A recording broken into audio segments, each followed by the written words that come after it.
Welcome back. This is Akinar, and we're here with more Silksong, a special bonus live stream edition of Silksong. As we are here at the end of our playthrough.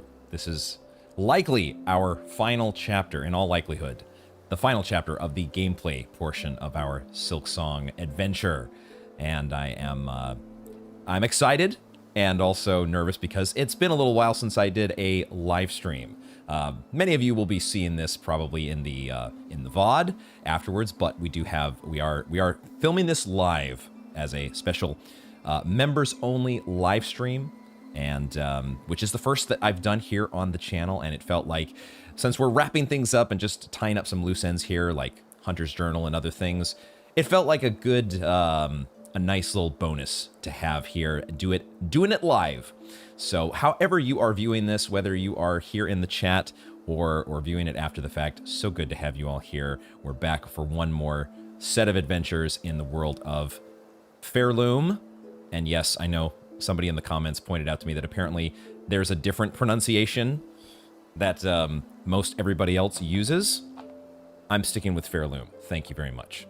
Let's see who is in the chat here. We've got Riley. Riley, welcome. Good to have you here. Wait, is this Silksong or Dark Souls? Riley referencing our intro starting soon screen, which is still a holdover from the days of me streaming Dark Souls on Twitch. And my brother putting together that, this is how infrequently I stream these days, because I still have many of my old scenes from the streaming days that have not been updated in some time, but they still look pretty swanky if you ask me. Hello there, is it, feel free to correct me on the pronunciation, Leckles?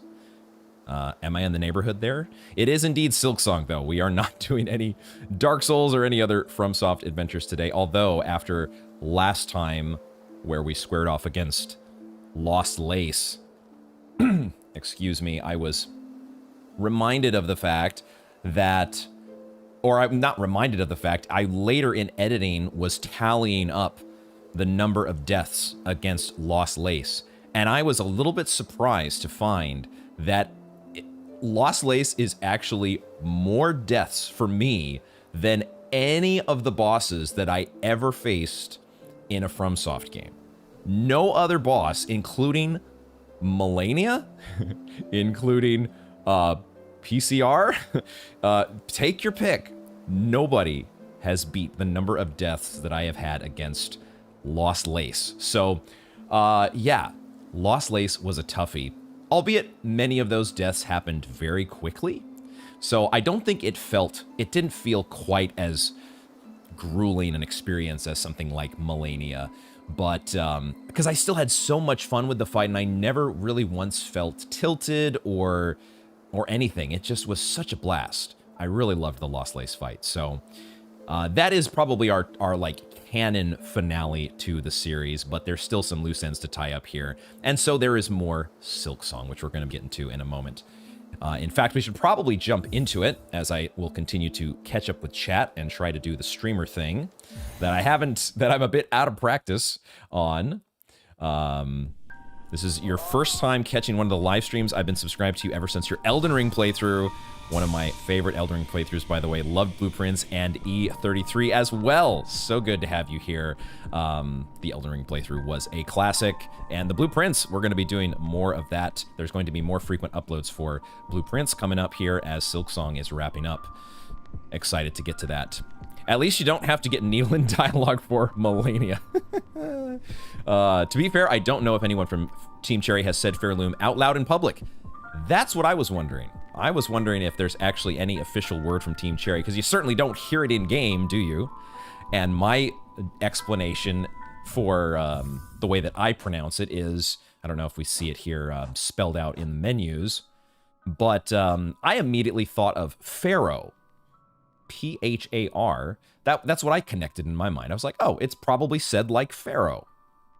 That made total sense to me, and I never questioned it. How's it going there? I recognize your name from the comments, but saying it out loud is a different story. Feel free to let me know what you prefer. Converted Fringe Tower still the go. Oh my god. Calling back to the converted Fringe Tower days. My goodness, there's some PTSD coming right back to the forefront. Okay, let's get started with our Hunter's Journal here, which I think is probably going to be consuming most of our time today. But we do also want to be, I want to try, if we can, complete the Hunter's Journal. I don't know if we're going to do that, but we're going to try our best. But we also do, I think there has been a nudge that I should do another NPC sweep. I should go back through NPCs that I know are alive. And also, Riley here, Riley is my trusted advisor for the evening. So any of the folks in chat who have nudges about things that we might want to check out and cover, feel free to offer those, but I am also deferring generally. If Riley if Riley says, you know, let's not do a full NPC sweep, maybe you just go straight to Fleetopia and give a look there, something like that. I'm okay with a little bit more direct direction, a little bit more, you know, get to the point, because we do have a lot of things to cover today, and I don't want to be wandering around endlessly. Hopefully we can get to all of those things. Okay, I'm interested. We only picked up 18 shards there. I'm guessing that time spent away from the Bell Home is going to increase the amount of shards that you eventually do pick up. It's got to be something like that, right? And it had only been a little while since we had picked up that first deposit from our little nest there. I don't think there is anything new in Bellheart, though. Feel free to correct me if I'm wrong, but I don't think there's anything new in Bellheart. So I think what we're going to do is we're going to start the first item there that I wanted to cover. Oh, this is not the way to the... What am I doing here? This is not the way to the Bellway. We want to go to the Bellway and head to... We want to head to the first spot here that I can think of, because I'm actually not totally sure where this one Elder Pilgrim is. Feel free to let me know the best place to find this Elder Pilgrim. I feel like this is a very seldom seen enemy these days. And the only place that I can think, or the first place that comes to mind for me, is out here in the Marrow. I felt like maybe there was a spot where there was an Elder Pilgrim here. But I am not sure.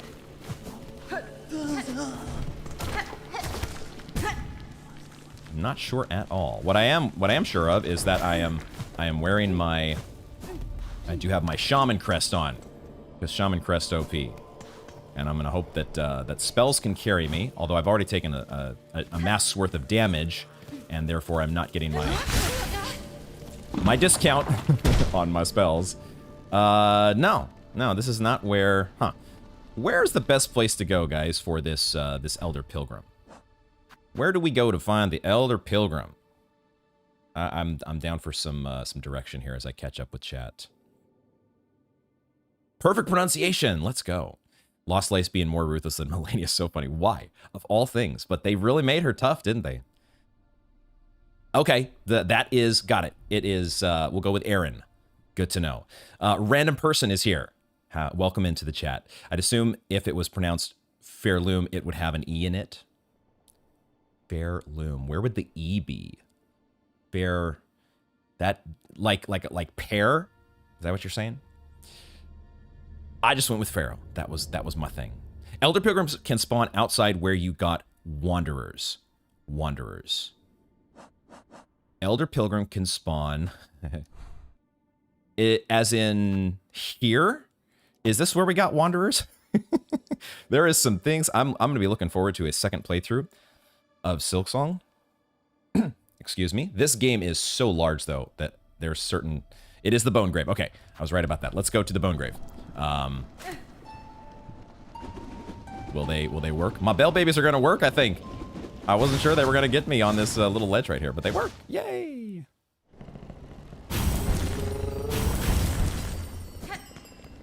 Oh, what am I doing? What am I doing? What am I doing? This is going to be a challenge for me to try to... I am so out of practice in juggling chat versus... juggling chat versus playing the game while playing the game, so If I do miss a message that's important, feel free to. Do not hesitate to repost the message if it is something that I happen to gloss over. But we're heading over here to... I should have grabbed... Oh, there's no bench here. Never mind. There's no bench at Bone Bottom anymore. Never mind, Sag. Can we start a... we should start a fund for... some sort of a fixer-up project to get the inhabitants of Bone Bottom back to where they once were. Flick, bring Flick back into the mix. Get Flick some funds so we can get a bench and we can get another awesome statue.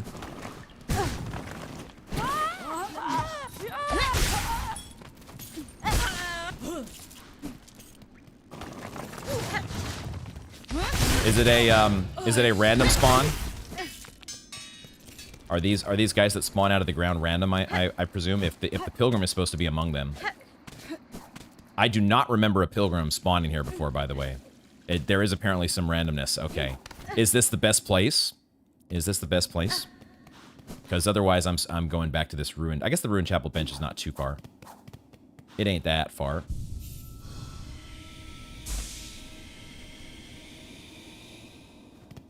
So we wanted to try to fill out our Hunter's Journal if possible. But there are a lot of entries. I was looking through. I was looking through and I was like, oh, there are actually quite a few entries here that I thought it was less. And there's a couple entries that I have no idea where we would even you know, find them. There it is. Okay, yeah. Sure enough. I've never seen an Elder Pilgrim here before. Crazy. Crazy.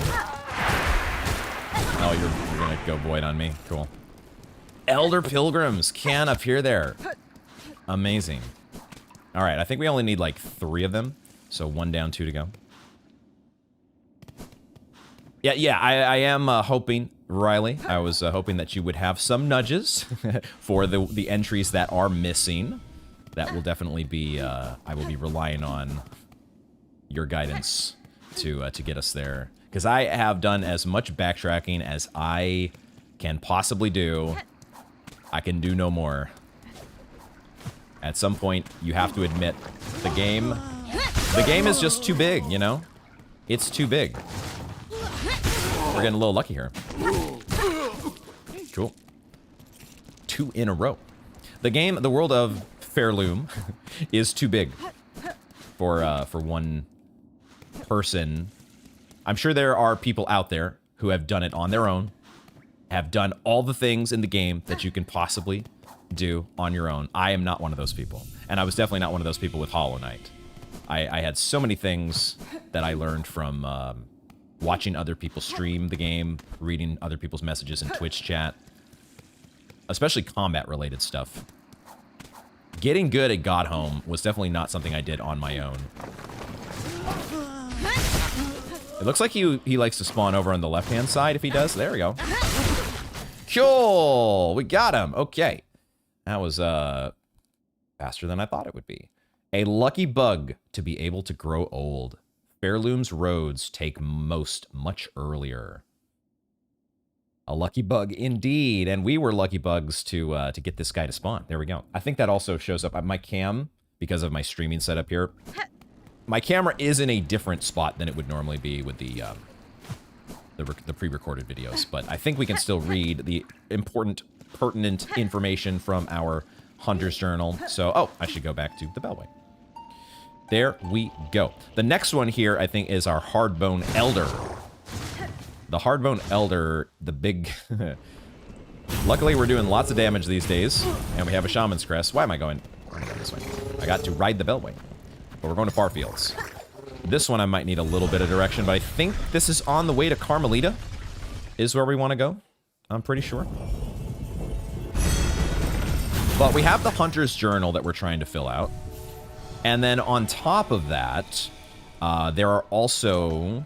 We want to do our NPC sweep as we go along here. I feel like Belhart is tapped out. I also feel like the Songclave is tapped out. But let me know if we need to go to the Songclave for anything. For any reason. So then, outside of those two, we've got the... we have the... Oh, have I... We filled those guys out. Yeah, I think we filled those guys out. What was I going to say? We have... I lost my train of thought. I have no idea what I was going to say. Hi there. Hi there. Yeah, I think you are the... You're the one I'm looking... Oh, we one-shot you with the sharp dart. Let's go. Let's go. There should be at least 2 of you here. Cool.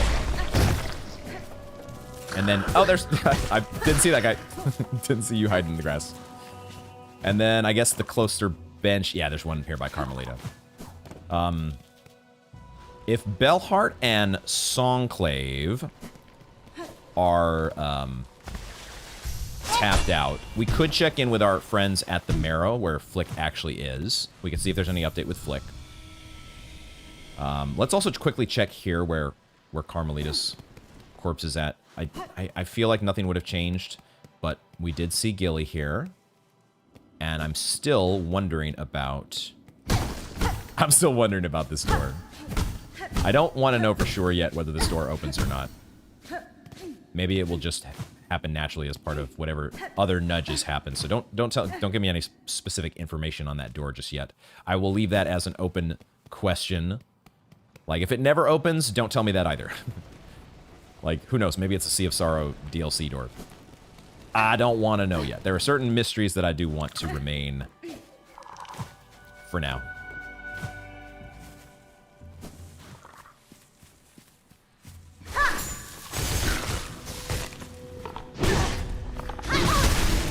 I pressed the wrong button to cross-stitch. I was going to cross-stitch and be all fancy, and then I pressed the wrong button. Oopsie. Oh, I don't even have my full heal on, so... I was going to be fancy with a cross-stitch.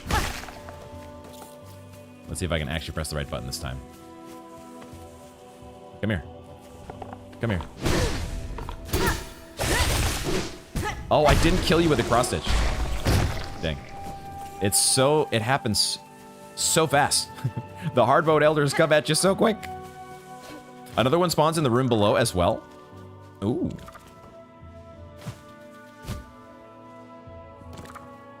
There's one down here. Oh, I think you're right.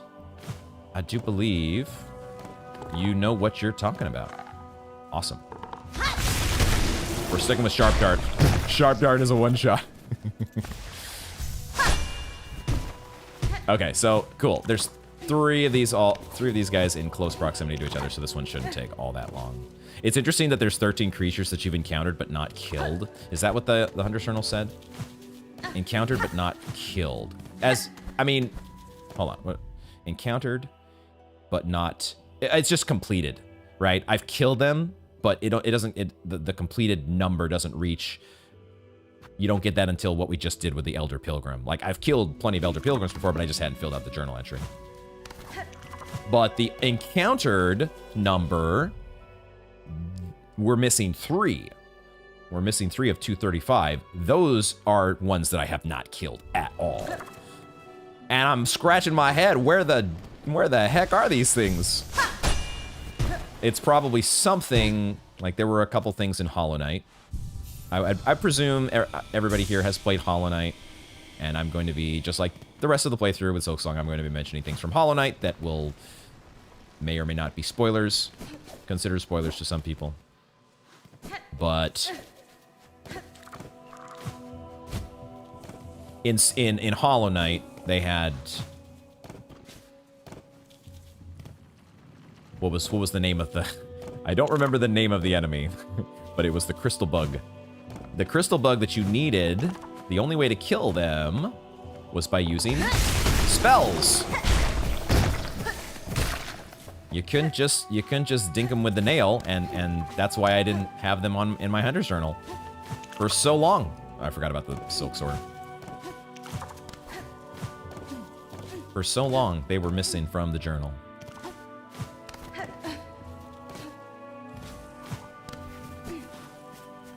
Do you have any favorite area of Silksong? Yours is Sands of Karak, you crazy person. You really like the parkour, huh? Are you a big Celeste fan by any chance? All right, there we go. Journal entry done. I'll think about my favorite area of Silksong here as we read. There is surprising strength hidden in their thin, elegant limbs. It would be a pleasure to ride upon it. Oh, Hornet wants to saddle up. All right. Yeah, okay. I hadn't thought of that possibility, but yeah, it kind of would make a good mount, wouldn't it? Assuming that you can properly tame it, because I was going to say there's surprising speed with these guys. They headbutt you so fast. How did you know? We have a Celeste fan in chat. I'm also a Celeste fan. I still have one achievement left in that game that I've never gone back to do. I don't know. I'm usually 100% on achievements, but I got to get back around to doing the the Moonberry thing. But Sands of Karak was not my favorite zone. I'm not completely allergic to parkour, but I don't know. It's not, to me, both Hollow Knight and Silksong are not parkour games. Like, I know they have parkour sections, and I know they're platformers, I know. But I just love the boss fights so much. I love the boss fights so much. Combat. Like, I was kind of okay with all of the gauntlet rooms. There were maybe more gauntlet rooms than I would have preferred. I would have preferred maybe a couple more mini bosses, but even with the gauntlet rooms, like, I just love the combat. And that's why I loved the God Home DLC so much, and it was like my favorite part of Hollow Knight. Ah, Tall Craw. This is the next one we got over here. So to Greymore we go. So yours is Sands of Karak. Let's look through the list here. What is my favorite zone? I think my favorite music is definitely Greymore. I don't know if it's my favorite zone from a gameplay perspective, but I think, I know Coral Chambers is a real good one, and I do really like Coral Chambers, but there is something about Greymore's, there's something that's just, it has this, I think I've said it on a couple different occasions, it reminds me of Resting Grounds, and I think Resting Grounds might be like my favorite zone theme from Hollow Knight. There's just something about the somber cello string here at the intro that I just love. It's so good. Now, as far as a favorite zone, I hadn't thought about this. Is the Citadel counted as a zone, or would you break the Citadel up into, sub-zones? I love that you can shoot the beam. The beam from the Shaman's crest, being able to shoot that upward just feels so OP. I don't know if I would even say, though, the Citadel would be my favorite. I don't know. That's a good question. Bilewater. There we go. Kappa. Man, Lost Verdania was good. Idea behind Lost Verdania is so good. Having this zone that's like a complete dream zone. Memory zone. Which I guess they kind of did with the Coral Tower as well. But Coral Tower felt more like, it was just a set of gauntlet rooms, right? Which was still freaking awesome. I loved it. Like I said, I liked the combat. So Coral Tower was really good.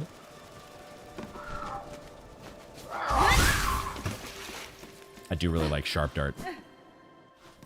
Cross Stitch was so great in the Lost Lace fight, but I do love me some Sharp Dart. Feel free, by the way, let me know if there is any better place for Tall Craws. I'm just kind of going to where I think I know where Tall Craws are at. I thought there was one over here. Yeah. I couldn't remember if it was if the Void got rid of that one.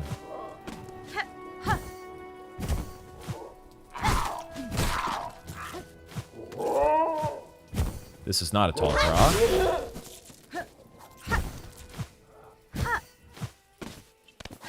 Isn't there one more Tall Craw up here, though?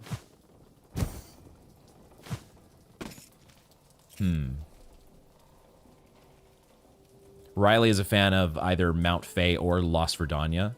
Mount Fae was a good one. Mount Fae definitely, if I were a, I don't know, a younger gamer. Here we go. I knew there was one more. If I were in my younger gaming days, when I was, I feel like I was more of a,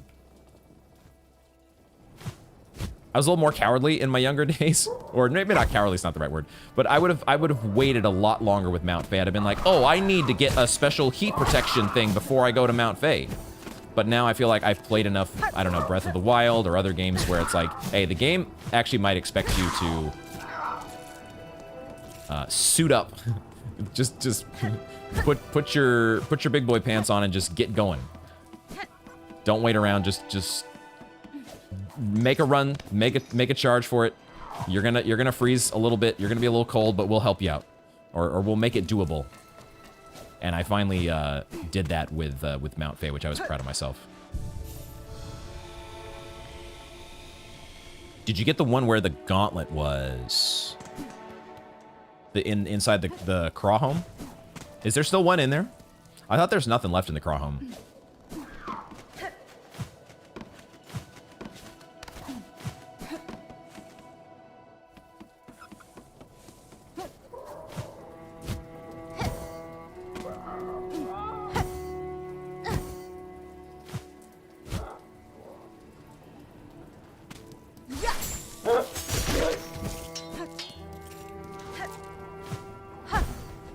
And there was one down here.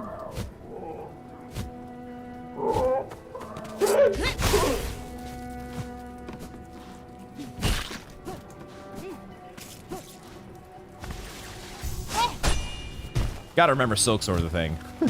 Even to this day, I will forget.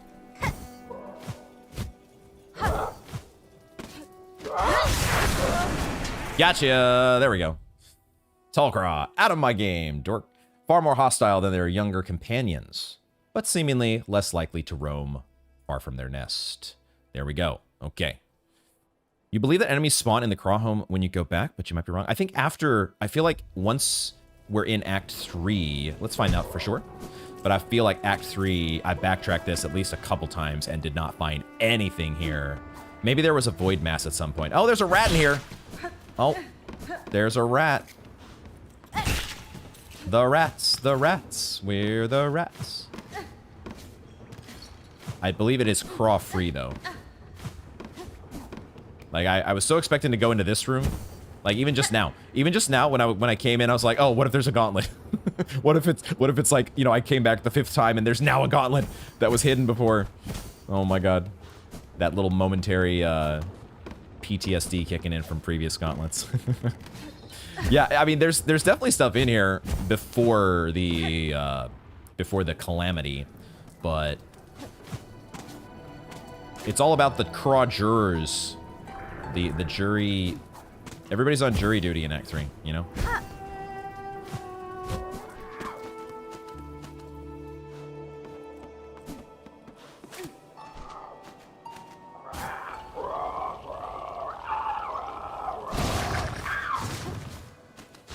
The stylish Silksong from the enemy as we're warping away.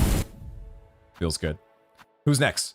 Who is next here? Oh, this thing is next. Maybe. I don't know if we're ready for this now, Riley. Feel free to let me know if we should come back to this later. But if you have a nudge for this and you want to do it now, feel free to let me know. If we're not doing that now, then the next one on our list would be...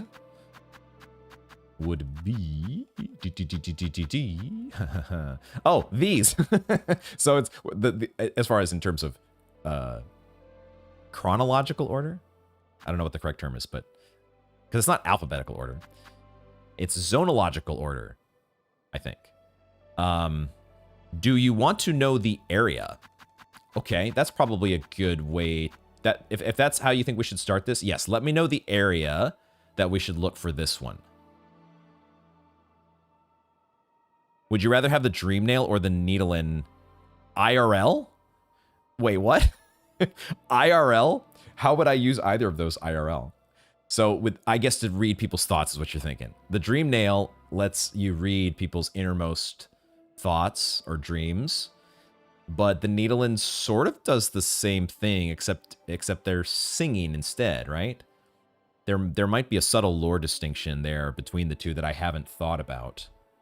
You can get this entry in either Sinner's Road, Bilewater, or Wisp Thicket?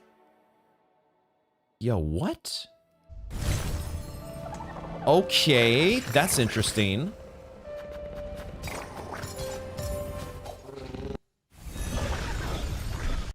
That's interesting. Bilewater.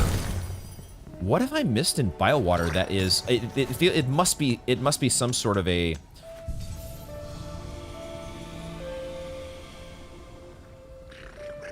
Also, if we're going through Bilewater, got to make a charm change here.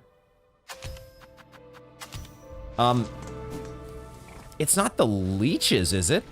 Can I kill the leeches somehow? You can feel free to answer that. Is it the leeches? Actual question. What did I miss in if I can find it in any of those zones, then it doesn't sound like it is. It doesn't sound... You're kidding me. It's the leeches? It's actually the leeches?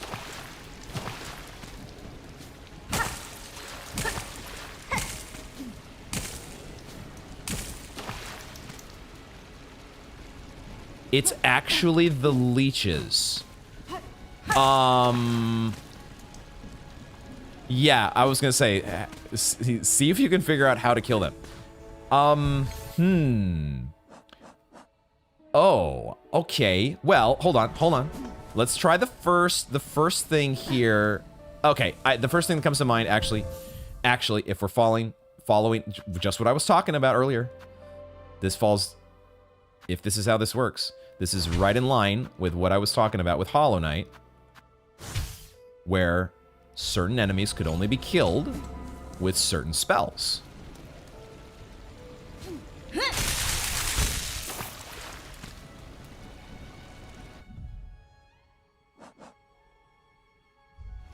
That electrocuted the water in a really cool animation, but I don't think it otherwise did anything.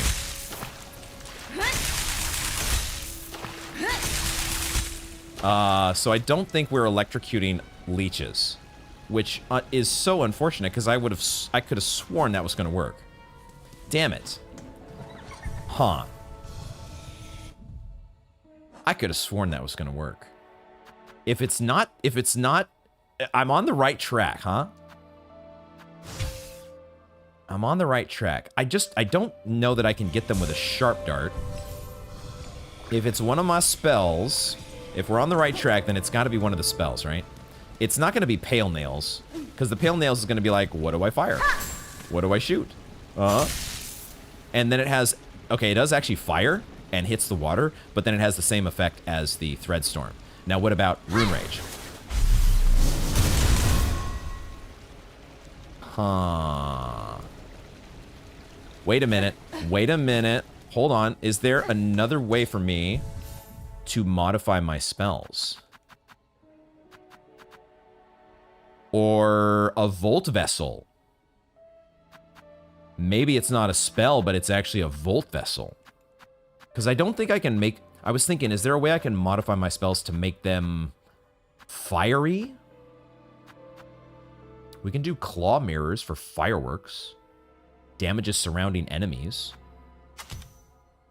We can just try this.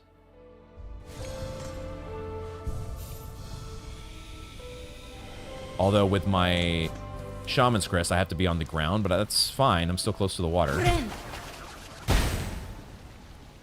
That didn't work the way I remembered. That seemed to have no effect, though. Huh. Oh, okay.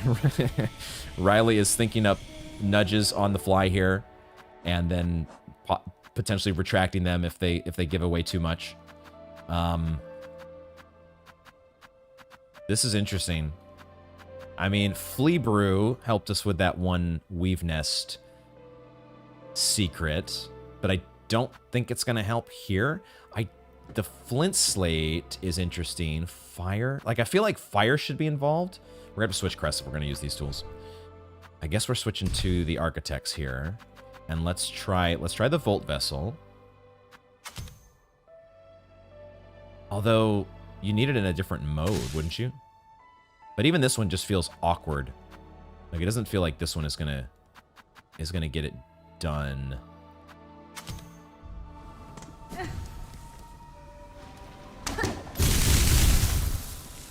It is cool how there is, like, an interaction or an animation with the water and electricity.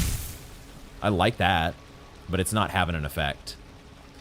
Oh, also the Architect's Crest.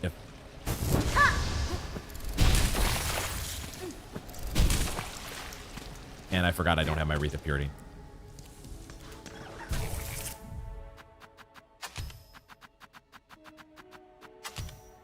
Actually, the goddamn leeches, guys. Can you believe it? The Wisfire Lantern's not going to help me. It's not setting these things on fire. I don't think it's setting them on fire. And it would be awkward to do it with this crest anyways.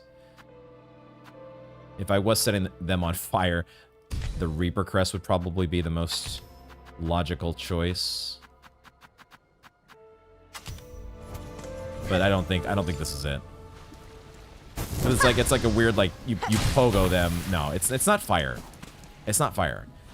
But it's also not electricity, apparently. Did I give up too soon on my spells? Let me go through all the spells and make sure here. I mean, the Silk Spear doesn't make sense. And the Sharp Dart doesn't really make sense. So you're like skimming the water. Cross Stitch doesn't make sense. You can't parry them. Like, I thought for sure it would be Threadstorm.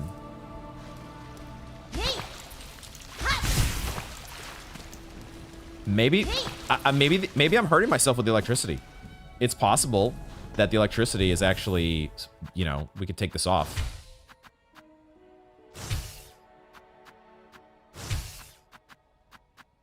Just de-equip that altogether?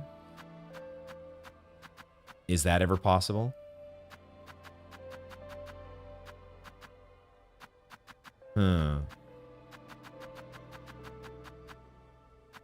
It still could be one of these tools that I just haven't... I feel like I tried Pin Pillows at some point. But I could be making that up. Let's try the Threadstorm one more time. Non-electrified. It's a fun little puzzle here that we're figuring out. No. Oh, but it is powered up with the Shaman Crest. Gets that cool animation in there. But okay. If anything, the electric Threadstorm was more felt like it would have more of an effect, but it doesn't do the trick. So let's go back to this guy and bring in the Pimpillos. Like like grenades. What movie am I thinking of? Or TV show or something where the grenades goes underwater and just kills a whole bunch of fish.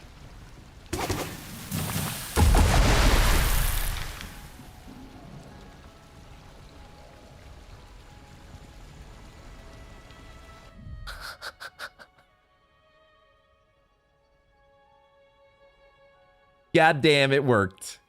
It worked. I'm a goddamn genius. Actually exploded the freaking leeches. And you gotta do, wait a minute, you gotta do 49 more of these things? What? Let's go, Pimpillo. Guys, real question. Is this the only way to kill these things? I have to kill 49? Wait, maybe they get killed in batches. Oh, try Volt Vessels in the stake form? Really? Okay. Did I give up too soon on the goddamn Volt Vessels? No. Oh my god, hold on. I'm just gonna try one more thing of Pimpillos. It had 49 to go in the Hunter's Journal. And now it has... Oh, okay, never mind. Okay, it kills a whole bunch of them. We're good. But I do want to try... I'll try the Volt... Let's finish off with the Volt Vessel. If the Volt Vessel works as well. I want to see how that works. That is so funny. That is so funny. You can actually kill... Gosh, I should have thought about that a little bit more. Because I maybe should have seen it coming that... I was a little undecided on whether it was a Greymore enemy or it was a Bilewater enemy. But if I'd have thought about it here, the Crawfather, that's the end of the Greymore entries, right? There's no way they would put another Greymore entry after the Crawfather. And so then if it was Bilewater or related zones, then it has to be the Muck Maggot. Mindless infant larva coated in thick slime. God damn. God damn. This game. Transport, please. Okay, so can you actually... You have to be like above the water, don't you? That's not the... God damn it. Oh, you can throw it sideways.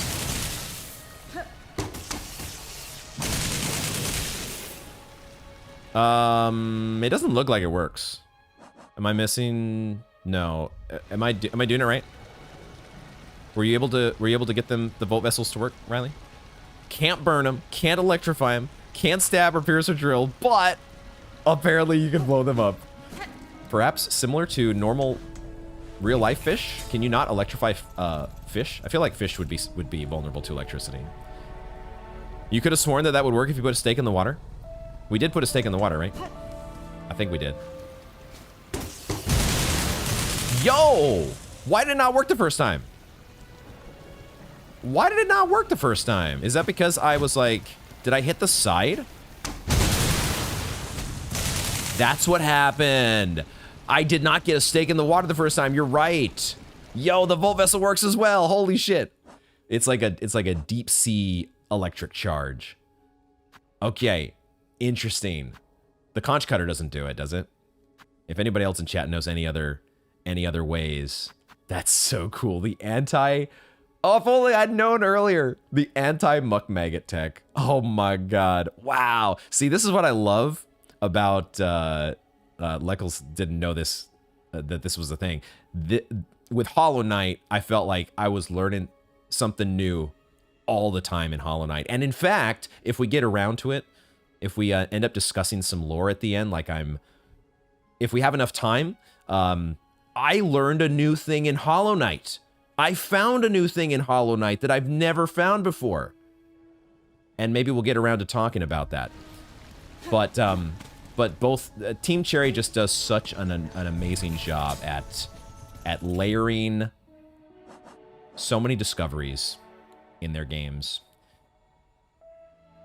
And it's because of that we're willing to wait 7 years for him to put together just the masterpiece that Silksong is. They cling fast to the shells of other bugs, destroying any hope for concentration or comfort. Oh my god. So glad those guys are done for. Never again. At least until the second playthrough. The second playthrough when I don't have my Wreath of Purity right off the bat. I need Riley to fill me in on the most efficient way. I think Riley was talking about in the comments how he's got like the most efficient route to get to the Wreath of Purity, and it's like the first thing that he does in a new playthrough. Okay, now these two entries. Gosh. Do I want a similar nudge here, or do I want to maybe think now? The thing is, I'm not sure what zone that these would be connected to, because we've got the Judge, the Last Judge. Those are Blasted Steps. And then we jump into our Sands of Karak enemies. Before that, though, we have Fairlids and Shardalards. These things appear all over the place. These three enemies are not tied to any one particular zone. So I'm wondering if that might be the case with these. Let me actually ask that as a real question.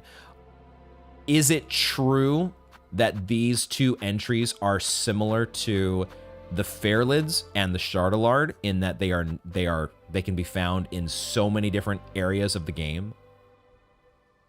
Yes or no?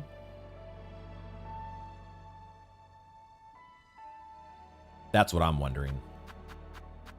If we're not going for those next, then The next one that we do have in our journal already, I think is actually in the Cogwork Core, if I remember correctly. We've got a couple in the Cogwork Core to fill out. Crawler, Cleanser, and the Defender. And then we got a Vault. We got a couple Vaults, guys. Yeah, we got a lot of Citadel bugs to clean up. That is not true. One of them can be found in multiple areas, and the other in only one room. Okay. So because of that, I think I will be open. If you think now is a good time, I'll take whatever nudge you have ready for each of these. Or if you think we should go to the Citadel first and handle that, we can do that as well. Let me go ahead and also think about maybe let's check in real quick at the Marrow. Just check in with a Flick as we maybe start to do a bit of an NPC sweep. Let's check in here and see if Flick has anything for us. Sand is quite annoying, isn't it? I think that's a hint. That sounds like a hint. Huh. Sands of Karak. Sands of Karak. Interesting. Oops. Whoopsie, whoopsie. Is this the right way to flick? Yeah. I think. He's by the bench, right? The bench, he says. There's like 5 benches on the map. The bench that's down in this direction.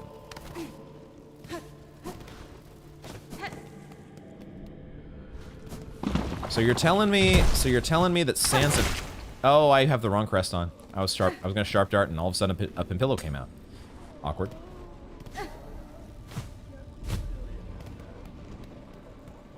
Hey, buddy. Okay, nothing new from Flick. We gotta get you guys resettled back in Bone Bottom at some point. How can we make that happen? A good place to start to explore for those missing entries would be to go to the Blasted Steps Bellway. Okay.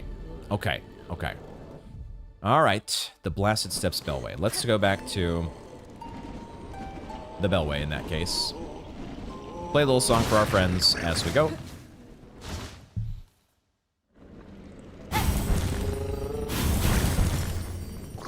And go to the Blasted Steps. And then change my crest. Get this Architect's crest out of here. I'm looking forward. I don't know. I probably won't do it on the second playthrough, but Riley's mentioned the mod, the PC mod that lets you play with any crest you want from the beginning of the game. I'm excited to try that at some point.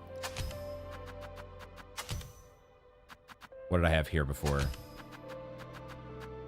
I had this, but at the same time, I take too much damage. It's probably better to do the pin badge. Okay, from Blasted Steps. We could check in with Grindel, just do a little quick check with him before we get started with our Hunter's Journal shenanigans. I don't expect there to be anything new here, though. Desperate times make for desperate customers. Let's get to trading. Okay. All right. Okay, now, now that we're here, I remembered this room over here.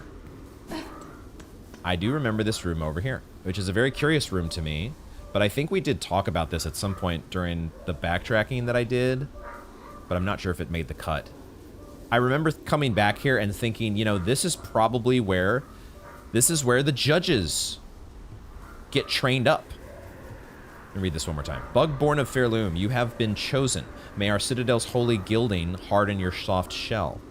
Stand eternal as our arbiter, that no bug-bearing sin shall step within our sacred halls. I think you see all, like, the mallets here and the shields.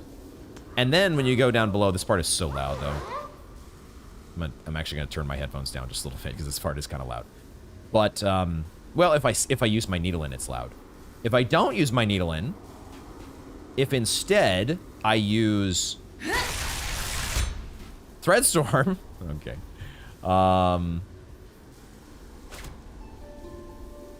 The little faces on these creatures. Oh, I did not know you could switch directions with the needle end.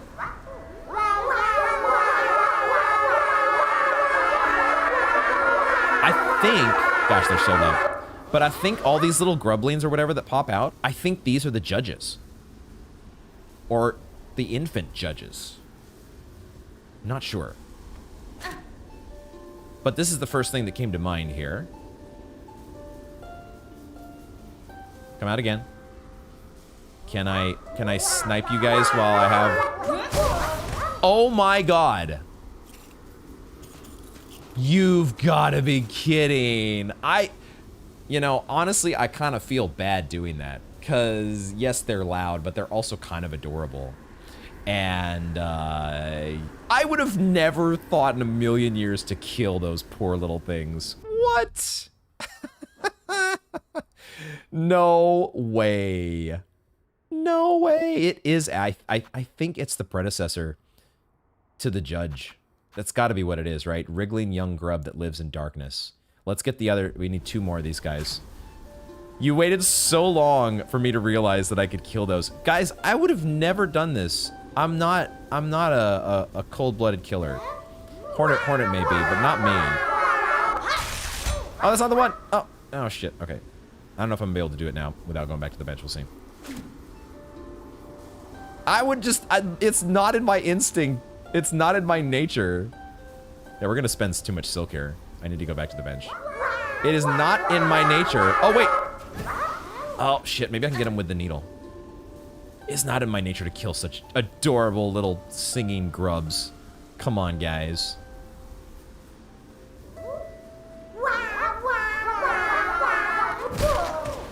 Okay, we can hit him with the needle. Ah, I feel so bad doing it, though. Oh, my God. Sand in the wind really hurts. I don't know if you've had sand actually blasted in your face by wind before. Have I had? I feel like that's happened at the beach one time. But it would have been a long, long, long time ago. And it wouldn't have been very much sand if it did happen. But I can imagine it would not feel good. Holy crap. If allowed the opportunity, these creatures will grow into a form larger and more oppressive.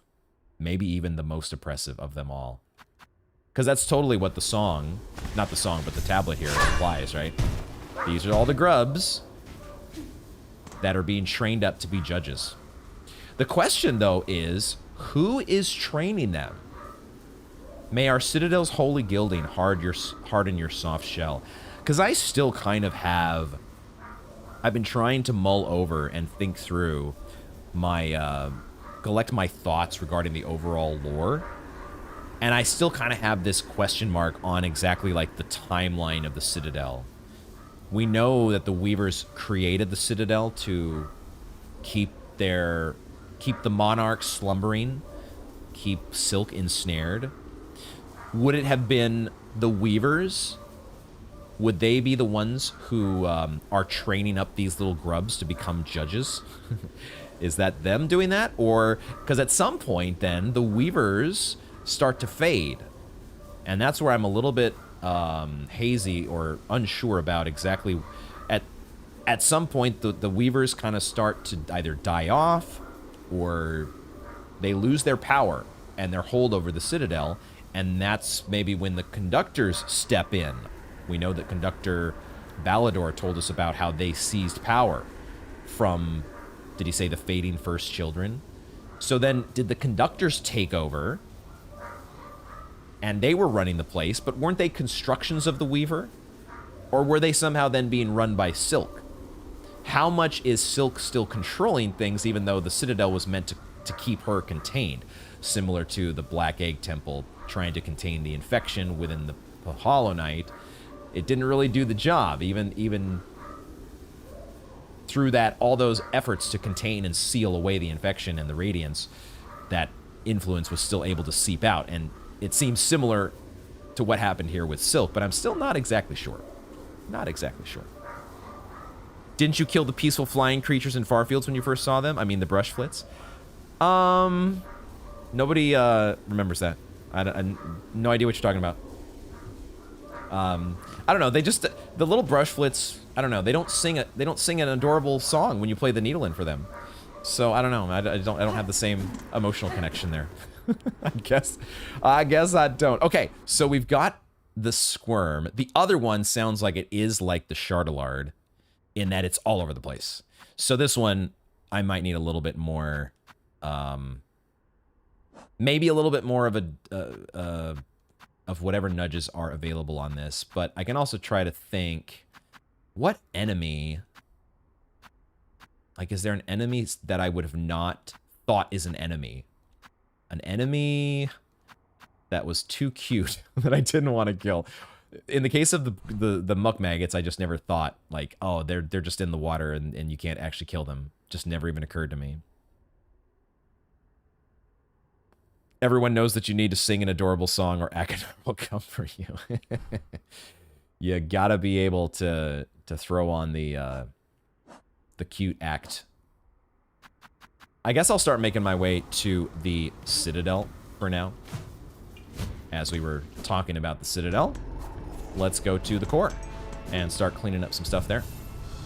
Change my tools back to what I had before. And maybe I'll stick with the Rune Rage. And put the... Actually, we'll leave it like this. Because the Silk Spear might be better for taking out those little wall crawler dudes. Yeah, I had a feeling that the Hunter's Journal was going to be a bit of a time-consuming effort, so this may turn into being the Hunter's... Oh, actually, we're here near the Grand Gate. And so I have received one of the nudges in addition to doing an NPC sweep. I think somebody in the comments had said you might want to head by the Grand Gate. So let's do that.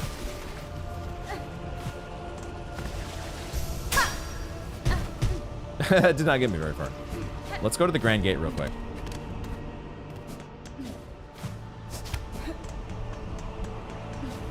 Not sure what would be here,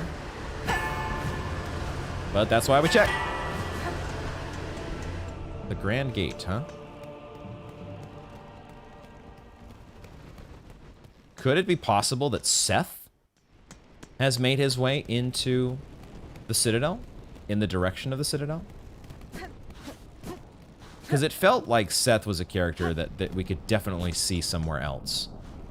And not just in the two places that we found him so far. At the same time, I'm not seeing anything here. So I'm not sure if this is, if we've come here at the right time. Either too early or too late. And I don't have any additional information. All the person in the comments said was you might want to check out the Grand Gate. Or at least that's all I took from their comments. So I am not sure if there is another spot here nearby that I should check. Like maybe I should try going up into the Citadel. You think that the thing in the Grand Gate isn't there anymore because of your progress. Okay. Something for a second playthrough, perhaps. Do you have any idea at what point? Would it be an Act 3 thing? And I just happen to be, even for Act 3, progressed farther than need be?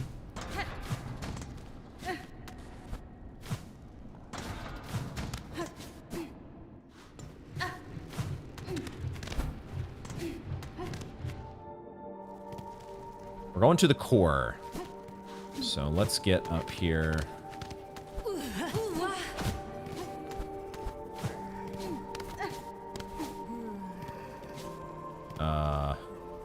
Still don't know my way around this place.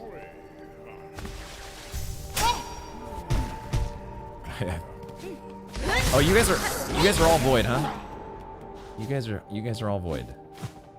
I do feel like the Claw Maidens go away, though. I have not seen a single Claw Maiden since, it seems like they are gone as of Act 3. We might as well go to the Songclave, I guess. I don't remember there. I think we checked in the Songclave, but I don't think there's anything new there. So our NPC sweep. Where else would we want to go to check in with NPCs?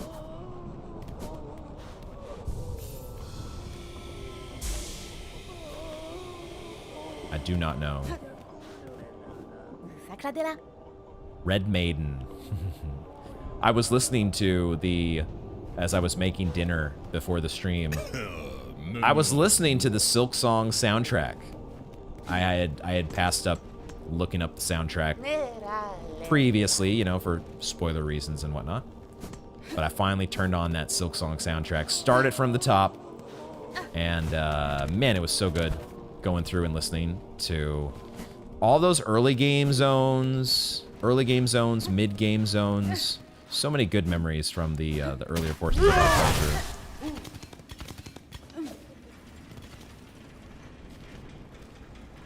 So many good memories. We actually can't get in the core from this way. Gotta keep going. But I did notice that there was a song in the soundtrack actually called Red Maiden.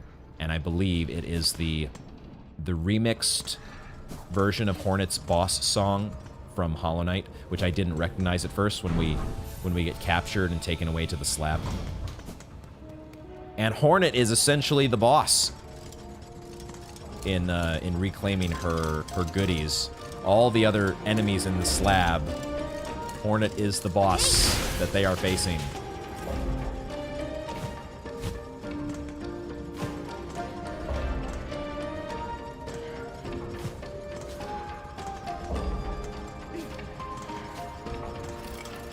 I'm just going to where I think there are enemies. Oh. Yep. And I do see the enemy that we need here. That is a gear. Just hit my head directly on that thing. All right.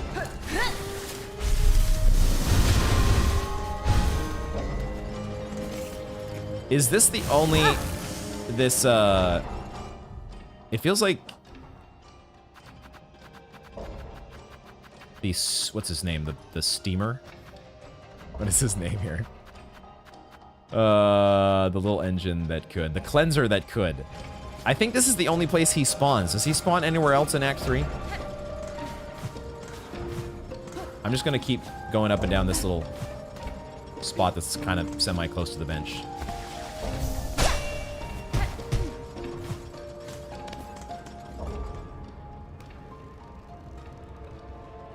Oh, interesting. Seth can appear in Grand Gate, but only if you go there before Everbloom.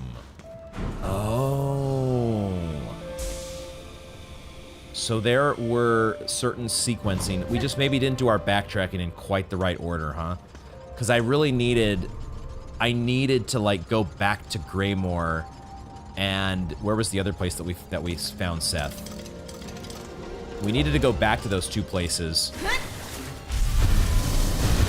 in order to get him to progress to his next spot. But it is weird that he doesn't go there if you already have the Everbloom. I wonder why that is.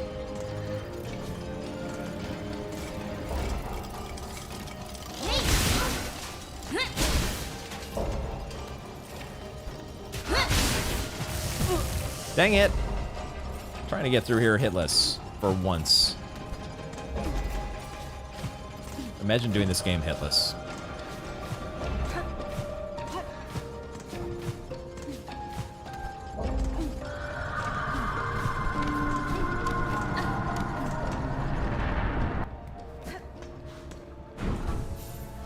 We got a few of these guys to go here, so there's a little bit of a grind. What about to the left area that's a little bit down from the bench?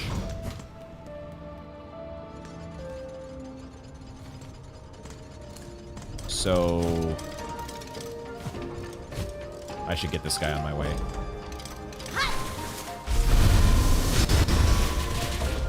So you're saying this way? There's these guys in here. Oh, void. God damn it. I know these guys are here, but I don't know if the others... Oh, you might be right, actually. There might actually be some over here. Oh, but we also need the Guardian. Yeah, and this guy is here. And I think there's a Guardian that spawns. No, maybe not. Okay, so we do get one of the little steamer guys here, but we need the Guardian as well. And I don't remember exactly. Maybe we have to go farther down. Or was there a Guardian up above?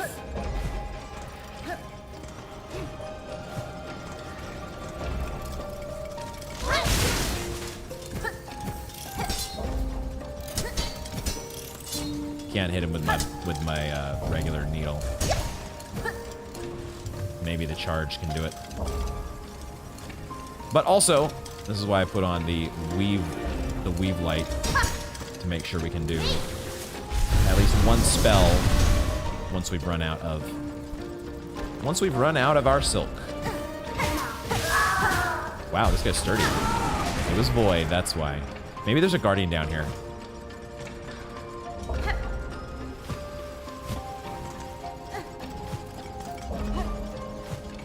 Where is there a Guardian at?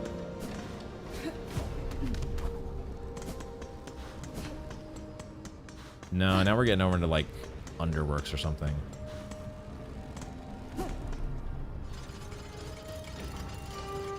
One of your favorite moments in the game was the red memory. Oh my god. The red memory. There were a couple comments that people had left during the red memory video that I had specifically passed up reading because I was not quite yet ready to absorb, like, I just wanted a little more time with the game before I absorbed anything too in depth from, like, outside sources on the lore. And but I circled back around to those comments finally after finishing the game, and a couple people had pointed out, you're still alive. I didn't kill you.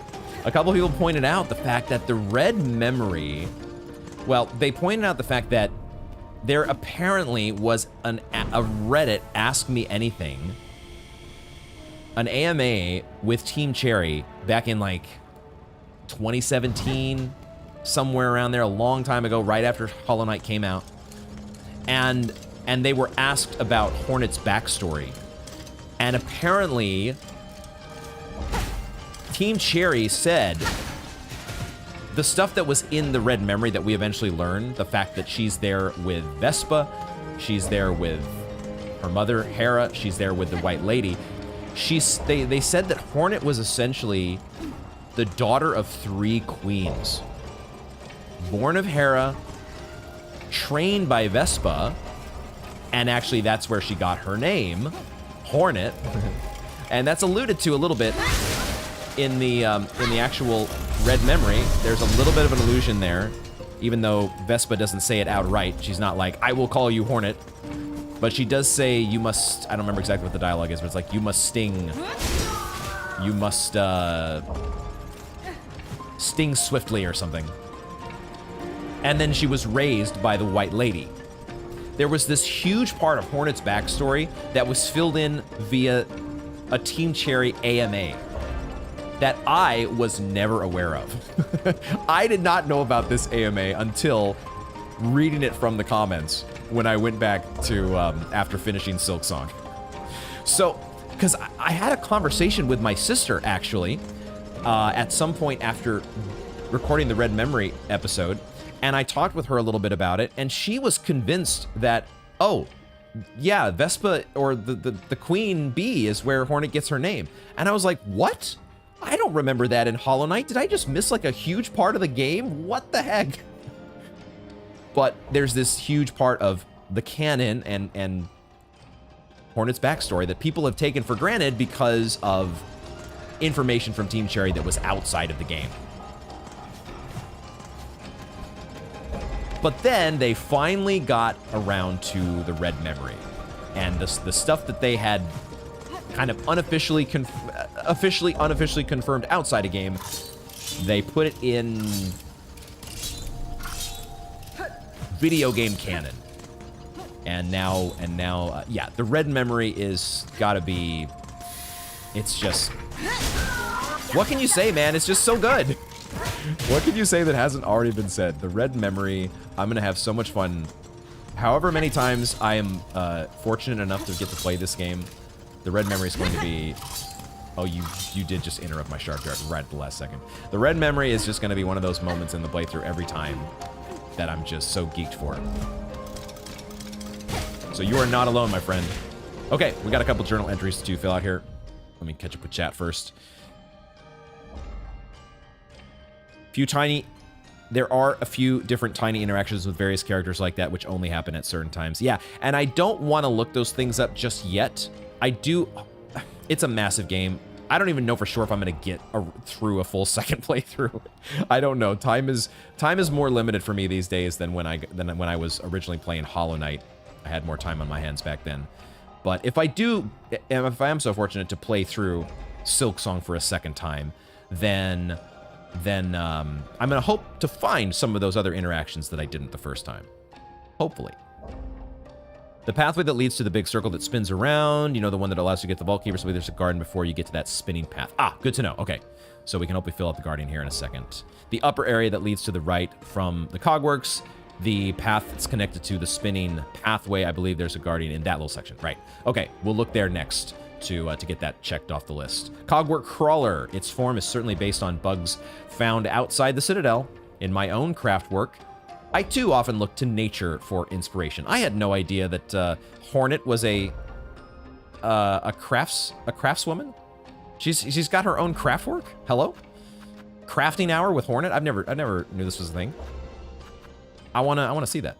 Cogwork Cleanser, an inspired use of steam. I must remember its construction when designing future tools. Okay, and we got two of these guys. Let's see if we can go up here. Up to... Oh, through that place. Okay, so I do need to go over to the other side here. Thank you, guys, for helping steer me in the right direction. I forgot that those appear. I forgot that those jump right out at you.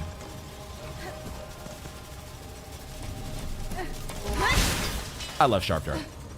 I love it.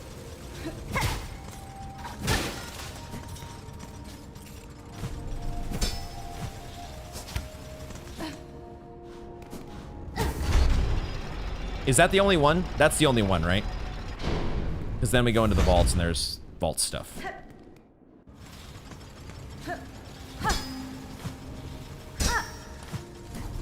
Oh, but he respawns. I kind of forgot that fact. That these guys all respawn. I didn't have to go back to the bench, did I? I didn't have to go back to the bench. Cogwork Defender. It has no true mind and yet fights effectively, adjusting its strategy to my movements. Where exactly are its thoughts written? That's really what I want to know. I want to know. Don't tell me, but I'm curious. I'm thinking through, like, is this going to be one of these questions that's answered in the Mossbag video when I do the reactions for that? But who programmed the automatons? Was it really the Weavers? Had to have been the Weavers, right? The Weavers constructed all of these things. But I do wonder now at this point, are they now following the programming of Silk? Has Silk taken over the reins? Because the Weavers are no more, right? I think. I have questions, and I want to get some clarity on those questions, but not just yet. Not just yet. Were you referring to the Cogwork Defender when you said Guardian? I'm assuming that's what you meant. Did I say Guardian? I'm glad you were able to read between the lines, because I think I did say Guardian when I actually meant Defender. We got there. We got the Lamp Bearer and the Scroll Reader next, which I'm not super looking forward to, but I am going to take a short break before we do that. But if you guys do have, I don't know if I missed it, but if you do have a nudge to help me figure out this one, feel free to drop that in the chat. If a nudge is not available, if we're not able to come up with, nudges, then maybe we go with the more direct guidance. But we'll see what you guys have for me after a brief timeout, if I can remember what my keyboard shortcut is to go to the BRB screen. Sandy Sands. Is that still the clue? Sandy Sands is still the clue? We'll pick up that.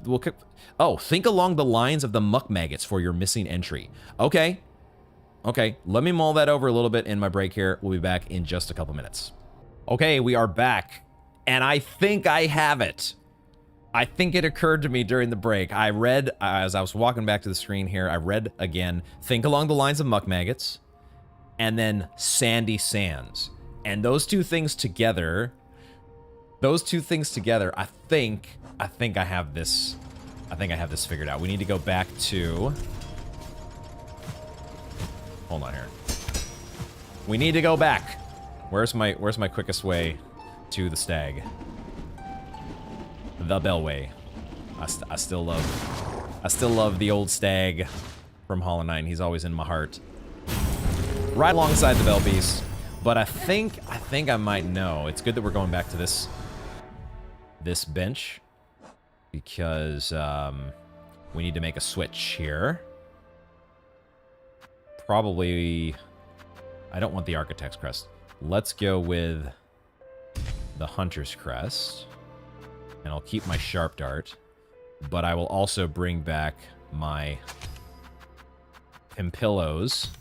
And also, gosh, how clutch was the Plasmium File in the first attempt. The first attempt that we use this against Lost Lace, and it puts us across the finish line. Clutch.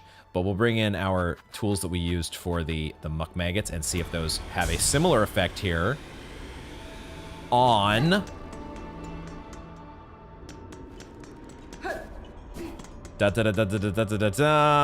what enemy lives in the sand that we otherwise cannot get our hands on? No, that's not it. What enemy lives in the sands? Okay, that I got an extra bounce out of that Pimpilla that I wasn't quite expecting, but oh, it's because this thing is actually a platform. This thing is actually a platform. Damn it, maybe those hints made it too easy depending on if you concluded correctly. No, the hints were great. I needed those hints, guys. These are, I promise you, my brain, like, I'd like to think, oh, I don't have my Shaman's Crest on anymore. I'm a reasonably smart guy. I'm no dummy, but I'm not a lateral thinker. I'm too literal brain, and like stuff like this, my brain does not latch on to the idea that, if I could be a little creative here and throw a freaking grenade or a Volt Vessel. Does this work too? It actually looks like the Volt Vessel doesn't work in this case, because it just kind of implants itself in the sand. But the Pimpillo, the man, it bounces on the sand before it actually explodes. But it is like, you can see the rubble, or you can see the, well, what are these things called? We now have a name, I think, for the Sand Carver. I never would have got this on my own, so don't feel bad about giving me those hints at all. I certainly don't feel bad. Shell-plated worm that lives beneath pools of shifting sand. Bursts forth at movement sensed close, and will consume any object or bug careless enough to fall into its maw. So sure enough, this one is actually not like, in my mind, the Shardalard is one that has, like, you see the Shardalard in the Marrow, you see the Shardalard in the Sands of Karak / Blasted Steppes, you see it probably in a couple other places. Like, I feel like this one is in many zones that aren't, in my mind, logically connected together. Like, I don't connect together, at least the way the Hunter's Journal does, right? Like, most of the Marrow enemies, quote unquote, are not in this section of the Hunter's Journal. They're much farther up. This is where the Blasted Steppes enemies show up. So I wonder if the Shardalard is sort of thought of, well, it's like, okay, it's a little homeless, but we'll put it next to the Blasted Steppes / Sands of Karak enemies. Because when you see Sand Carver and the Squirm, these make me think Blasted Steppes. And maybe Sands of Karak to a lesser extent. There it is. There it is.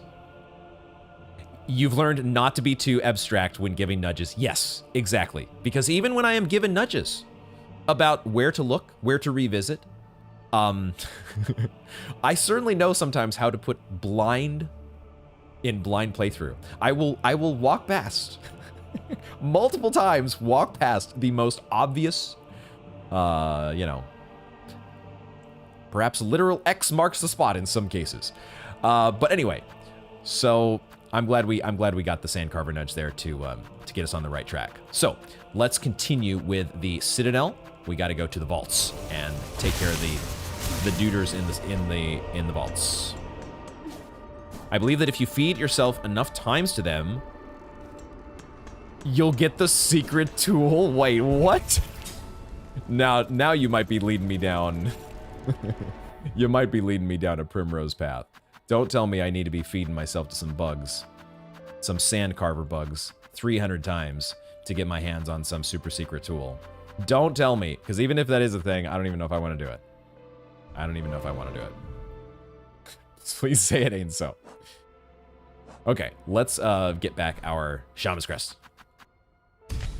You were saying earlier, I think, Leckles, that you had not been using... What was your comment about the...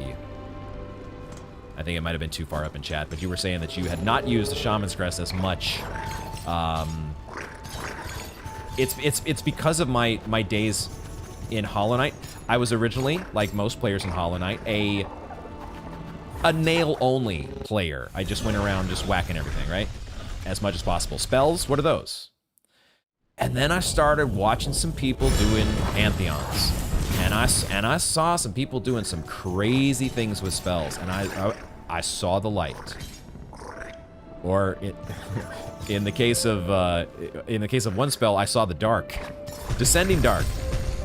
All right, that spell is broken. So that's why, you know, spell builds that include Shaman Stone, I gravitated immediately to Shaman's Crest because it's like, this boosts your spells. It strengthens your spells. Oh my god. I have to try this.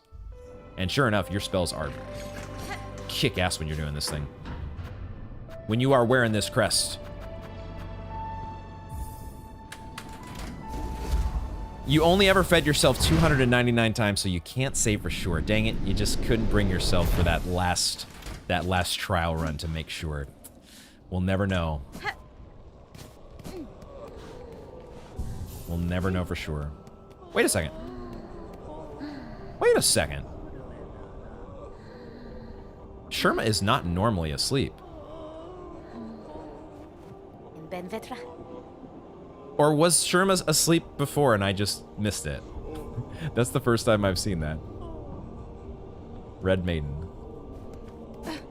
I do love me some Sherma. Sherma's the best. Okay, we gotta get these guys. Except this guy is gone. This guy would have been the easy one to farm before Act 3, dang it. So now I gotta figure out the right route here.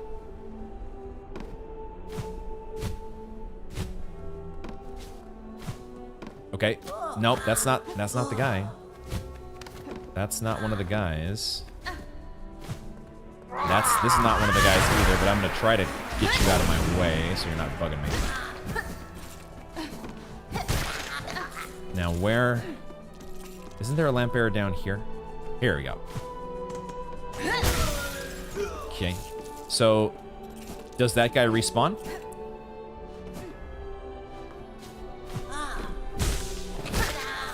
The lamp bearer does not appear to respawn. That's unfortunate.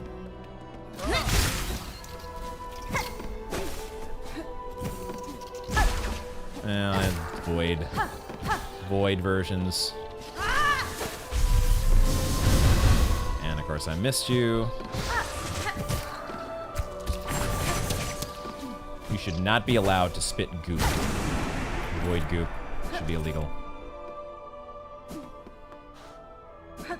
Feel free to let me know what the best place are for the lamp bearers and the so you should be able to get some lamp bearers and scroll readers in the big room on the left side. The one that I just ducked into. Oh, I do remember. Yes, you're right. Because I did backtrack through here and I didn't find anything. But I did find one of these guys. I do remember that. Oh, shit.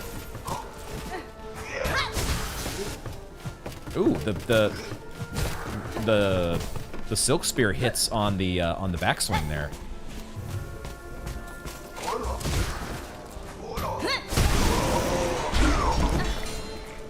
Okay. Yeah, you're exactly right. That these guys are prone to show up here. Did I get a double hit? I think I did. Hopefully they're not all void. Okay, thank goodness. Thank goodness. Yeah, good call, Riley. This is a pretty good room, looks like.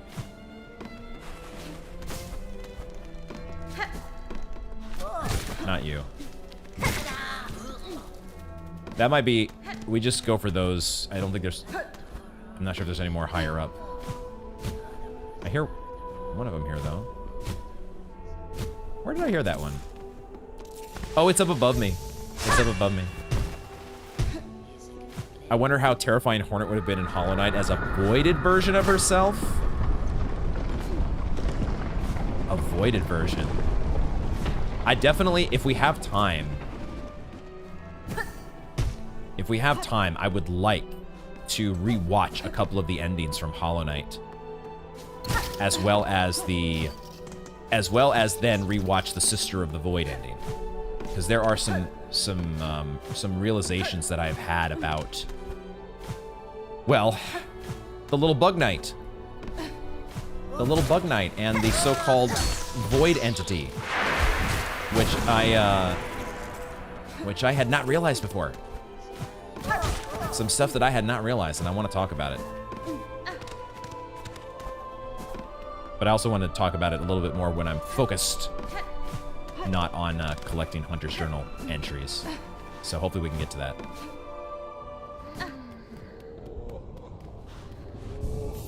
The scroll readers remind me so much of the great husk sentries in City of Tears. Oh. Huh. I had not thought about that. Because those dudes have shields, right? And you have to have a very specific... You have to have a very specific way of approaching those guys. But in terms of and their size, I can totally see it. Just in terms of their size.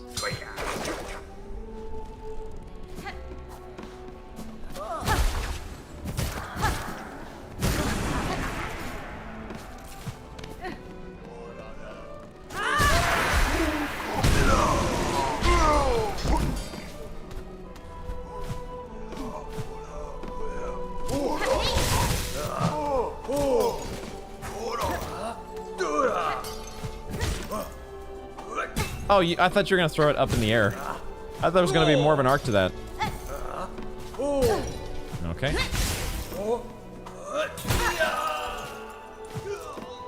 Did we get the other guy? Nope. You interrupted my sharp dart. Oh, what a well-timed sharp dart that was. This guy knows what he's doing.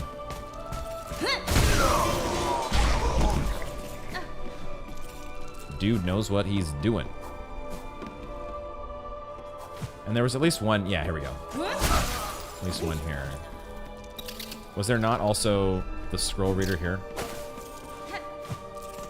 So there's the one lamp bearer in this room, the one lamp bearer in the next room, and the two scroll readers in the next room. So we're getting 2 and 2. I feel like there was more lamp bearers out here, but I'm not sure. Bug Knight would be about the size of those lamps that they're throwing at you, right? He was so tiny compared to those big sentries. And it's just so much fun how both Hollow Knight and Silksong, certain enemies that feel like such a challenge when you first encounter them, it's like, how am I ever gonna beat this enemy? Like, I remember the very first time I walked into the room all the way on the northeastern side of the Forgotten Crossroads that has the... I can't remember what the guy's called, but it's the big bug guarding the grub. The first time I walked in that room, I saw the guy and I turned directly around. I was like, nope. I just saw him and walked right out. Yo, what is going on with this, what is going on with this broken bit of, You guys see this? Don't look at it. Don't look at it. Yeah, the guy you think is a boss at first and then realize that it's just a common enemy. You see this guy everywhere. But he's also not that hard because it's all about patterns. Bro, seriously? These guys have so much more health when they're void. God damn it.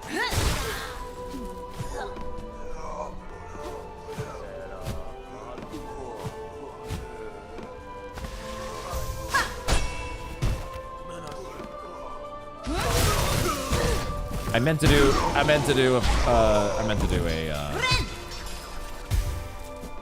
a silk spear. I keep forgetting that I have to press up. Void's getting into the furniture now. That's what it was. The void had infested the frickin' broken lamppost. That's exactly what that was. Oh, great call. That's hilarious.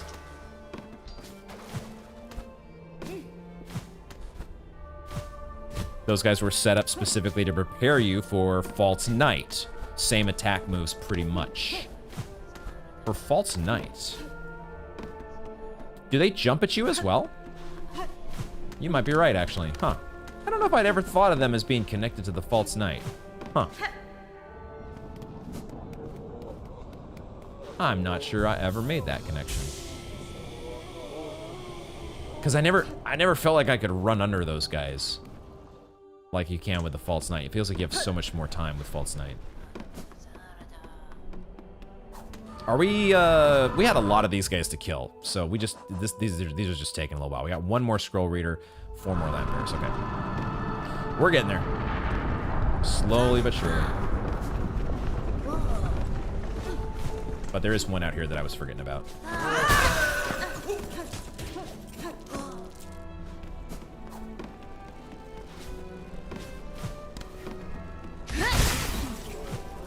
Oh. Nice.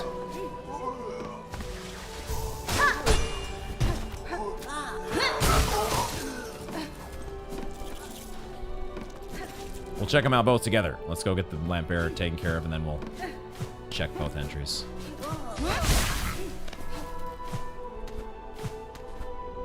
I am gonna miss, whenever I do go back to start a second file, I am going to miss all of Hornet's navigational abilities, my goodness. Claw line OP, double jump OP.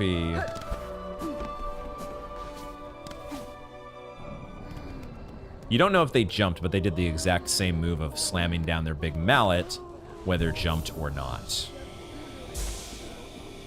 I can definitely see that. I can definitely see that. I just also know that in my mind the False Knight is so connected with that big jump.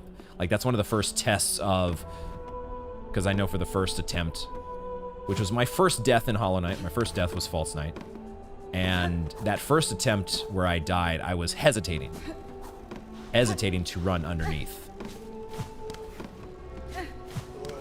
And that's the test there, is can you pull the trigger appropriately? I was facing the wrong direction. Flashbacks to dying for 2 straight hours to failed champion. Yes. Yes. I hear ya. I think we got one more. One more. Got him. Lamp Bearer, an essential bug if one ever hoped to navigate that dark maze of stacks and scrolls. Too bad I'm busy killing them all. Did they ever truly, the scroll reader, did they ever truly understand those inscrutable scrolls? Or is it all merely pretense?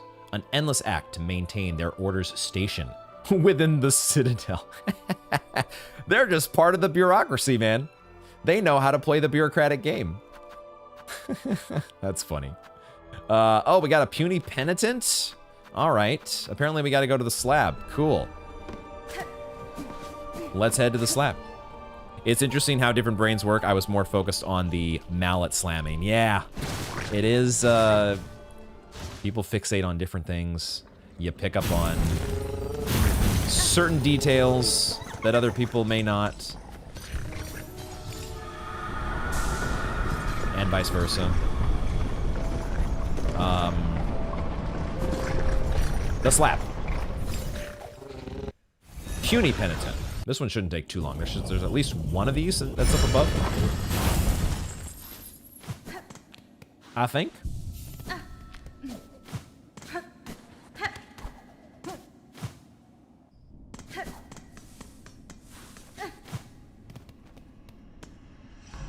Oh, I'm thinking of the wrong enemy. There actually might not be a puny in this room. I'm not sure there's actually a puny in this room. So there's not one there. Were there 10 masks total in Hollow Knight? I honestly can't remember. It was 9. That's why I was very surprised when we got to 9 masks in Silksong. And that wasn't it. I got no achievement for 9 masks. And I was very surprised. Shit. Okay, feel free to let me know what room.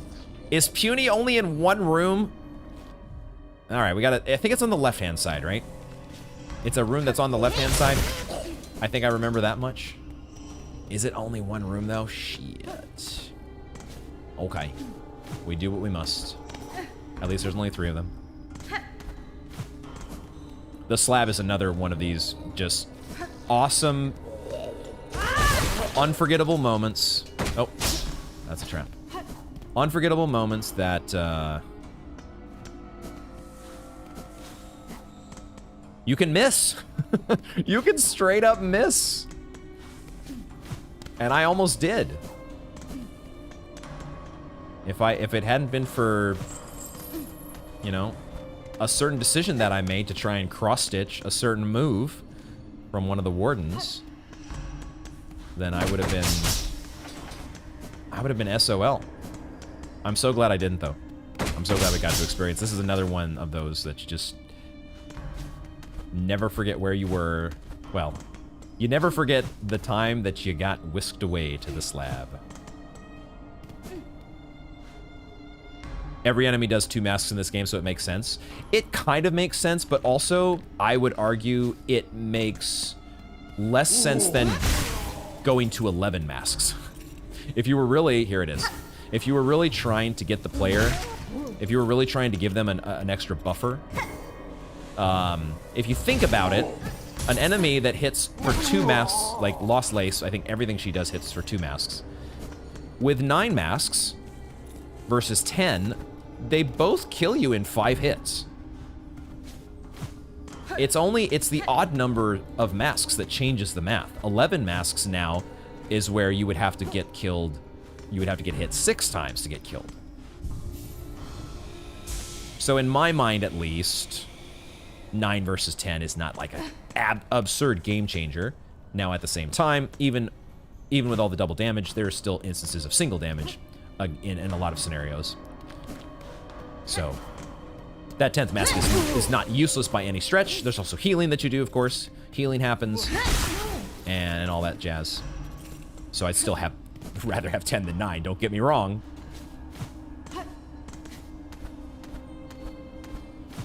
Oh yeah, true, math. Gosh dang it.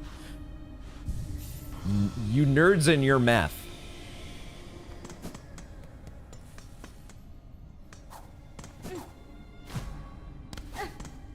We're making a little bit better progress though than I was a little worried we might be taking like 4 hours or something to go through Hunter's Journal, but I think we're making good progress on this. So the puny penitent, their thick shroud leaves them sightless, yet it seems to matter little. They have no care for their own safety, wishing only to charge at those they sense as sinful. Sinful bastards. Who's next? Oh yeah, these guys, the plasmids. All right, cool. Cool, I was looking forward to that. To the wormways we go. Actually, am I close in any way? Not really. No, why would I be close to the wormways? I want to go to the Shellwood Bellway. I don't know if you were playing when the last judge did 3 masks per hit. Are you kidding me? Was that really a thing? Are you serious? On top of the run back, they had the audacity to make the last judge do 3 masks? No way. No way. Nothing else does 3 masks. Like, I could see maybe Lost Lace would have like a move or 2 that do... I went to the wrong one. Why'd I go to the wrong one? A move or 2 that take 3 masks of damage. I could see that being a thing. Gosh, what a great final boss Lost Lace was. Shellwood, that's the one I'm looking for. Shellwood.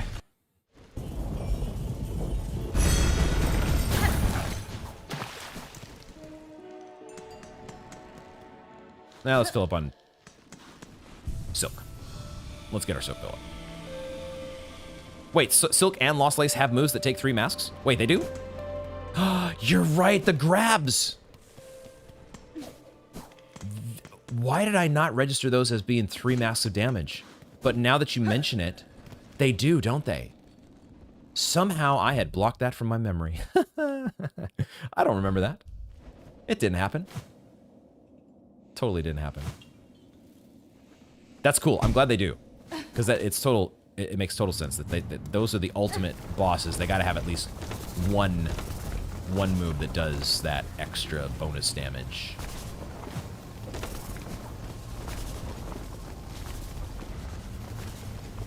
I honestly blocked that out of my memory, though.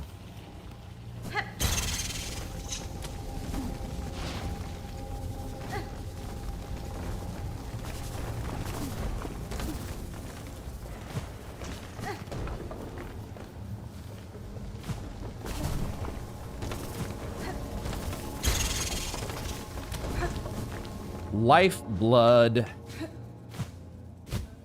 This was such a,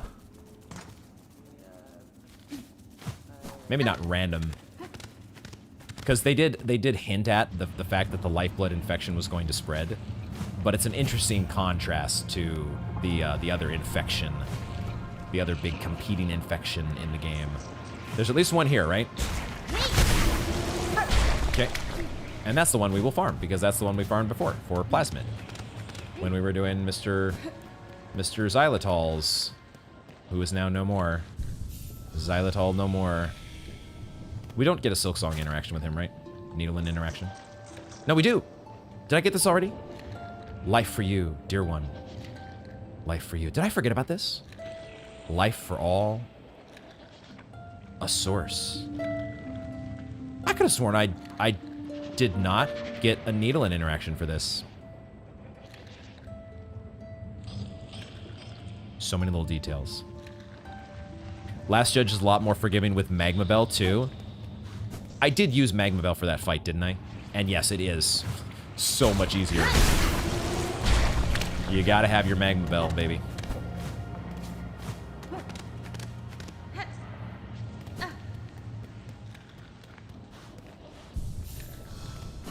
They changed it pretty quickly, but I downloaded the game right when it released, and I very distinctly remember 3 masks every hit.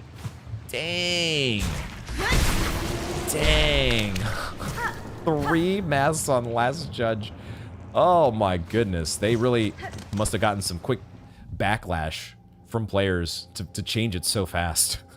But I can understand there would be some backlash. Holy crap. Plasmid, Pharloom, shall quickly learn the curse of this substance. What benefits it provides can be swiftly outweighed. Yeah. You better hope it stays contained over here in the Wormways. Watch that be the Sea of Sorrow is going to involve the lifeblood spreading all the way to the Abyss. And you're going to have lifeblood versus Abyss. Calling it now. The Sandcarvers used to take 2 masks as well. Oh, do the Sandcarvers only take 1? Oh gosh, that's one. If you'd quizzed me on it, I would have said 2 masks from the Sandcarvers. Okay, what do we have next here? What is next? We are getting down to it. 231 of 235. Of course, it's Abyss stuff. Speaking of the... Oh my god. Speak of the devil. There is one that's not in the Abyss, the Gar Pit. Maybe we'll start with the Gar Pit, but then we gotta go to the Abyss. Okay, also, I do need to take another quick little break here. So, quick break, and then we will be back at it shortly. Okay, I do apologize for that unexpected break there, but we're back in business, and I guess let's start heading toward these guys. The top of the world we must go. Can I do the... I gotta go up here, I think. The top of the world calls once again. Would revealing the path that you took to get to the Citadel be considered a spoiler? It does not include any new areas, just different order. I don't see why that would be a spoiler. Unless, you know, if there are, like, maybe if there were like different interactions or something that I haven't seen yet, that I may see on a second playthrough.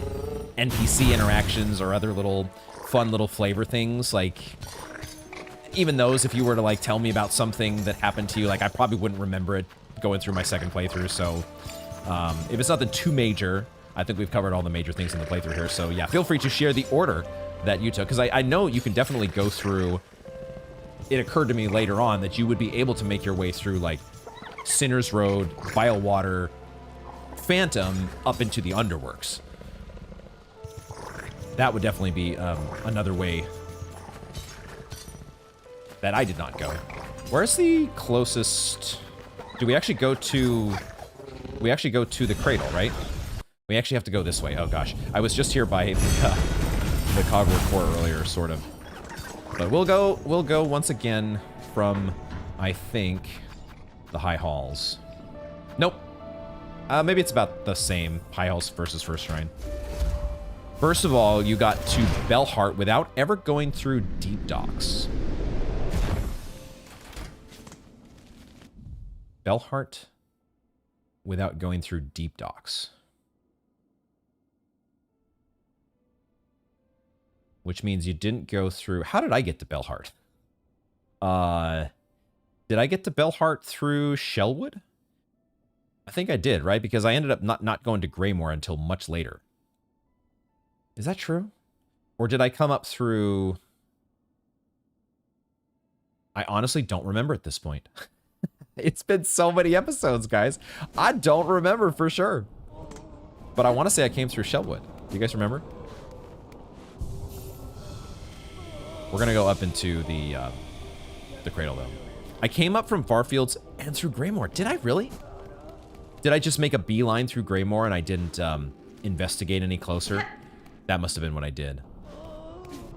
Because I know I left a lot of the Greymoor exploration until much later. But maybe I still...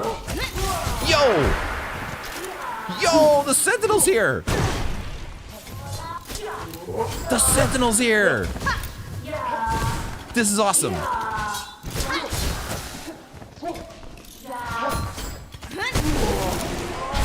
Hell yeah! Didn't we meet her here once before? Didn't we see her in this same exact room? I want to say. So I get the sense that the Sentinel just roams around the Citadel. And that's her business now.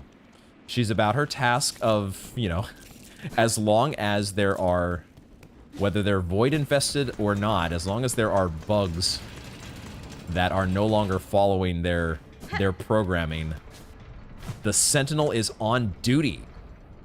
That's cool.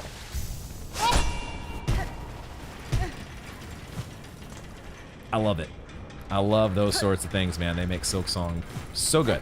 Am I going the right way? I'm going the wrong way. I need to go over here. Did I teleport with the Flea Caravan? I teleported to Greymoor. That's what happened. I teleported to Greymoor. You're right. You're exactly right. Not the Memoriam, the court. You are correct, my friend. I had forgotten about that.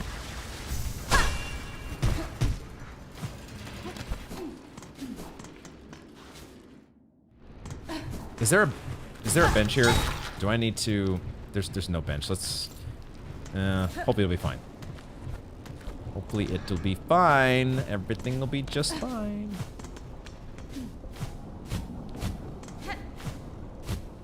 Feel free to let me know if I'm misremembering a... Because there's a warp here eventually, right? There's a fast travel up to the top. Although, is that what we want? Do we want the fast travel?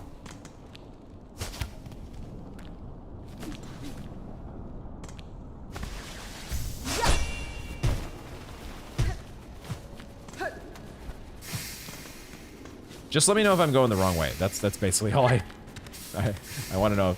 If I'm going way off course here, feel free to let me know about the error of my ways.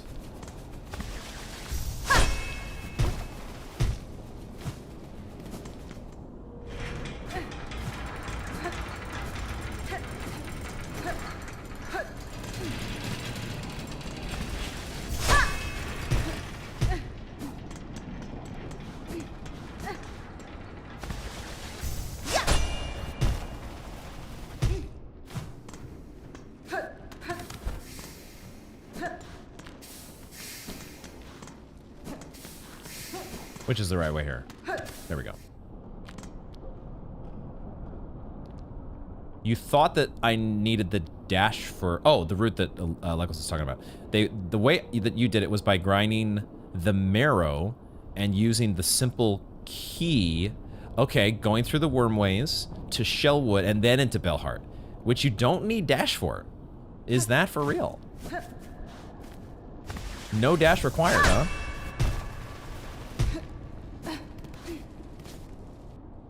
That's certainly... It sounds like a much more challenging route. It definitely sounds more challenging. Where did I get the...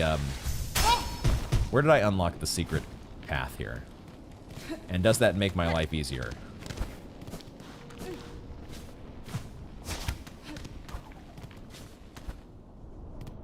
Jeez, it's still... Oh, it's still so far up, isn't it? Oh my god. I really should have... I should have filled out this entry. I knew I should have filled out this entry before. When I was up here the first time. I should not have left that one for later. I'm so regretting it. Feel free to let me know if there's anything else that we should do up here. While we're up here. Because I'm not feeling like making another trip. Oh my god.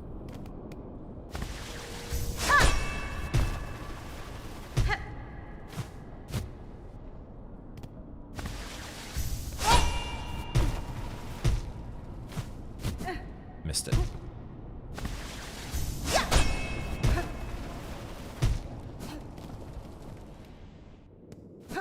Oh, there is a bench here, isn't there? Is there a bench? I hope there's a bench. Is there a bench?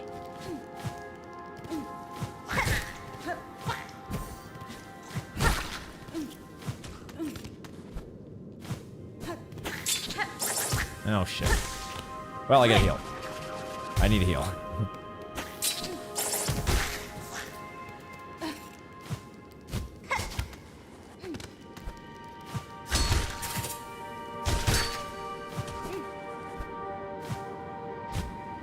Right. I forgot they were already training you for the move that you were gonna need over and over here. I could have sworn... Am I making this up? Was there not a shortcut that takes you all the way back up to the top of the world? Have I just not reached it yet? It's right here. Okay. All right. I just hadn't reached it yet. You're pretty sure that that you actually reached the Citadel without ever getting the dash. Don't believe you need it to get through Cinder's Road and Mist and Exhaust Organ. That feels like it would be so difficult to do without it, though. Yeah, we finally got there, Riley. It just... Is it better... That's what I was gonna say. Head down from the top is my thought. To get to the... We're still gonna have to float past a bunch of the little... duders. We're still gonna have to float past a bunch of guys that could get us... damage us and whatnot. But that's going to be easier than going upwards, I think. Could be wrong, though. I'm playing Celeste. I'm playing Celeste. I mean, I've got my parachute. I've got my parachute, my jellyfish parachute. And I'm going down through the... That's what I just had flashbacks to. Was the final room in... What was that area called? What was the DLC called?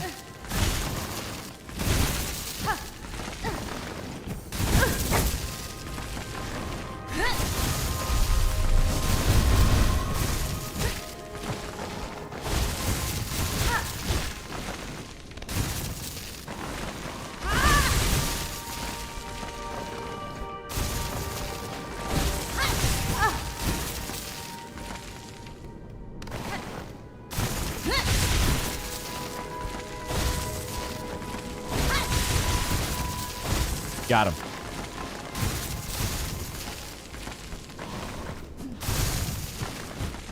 Now get me the heck out of here. Oh no.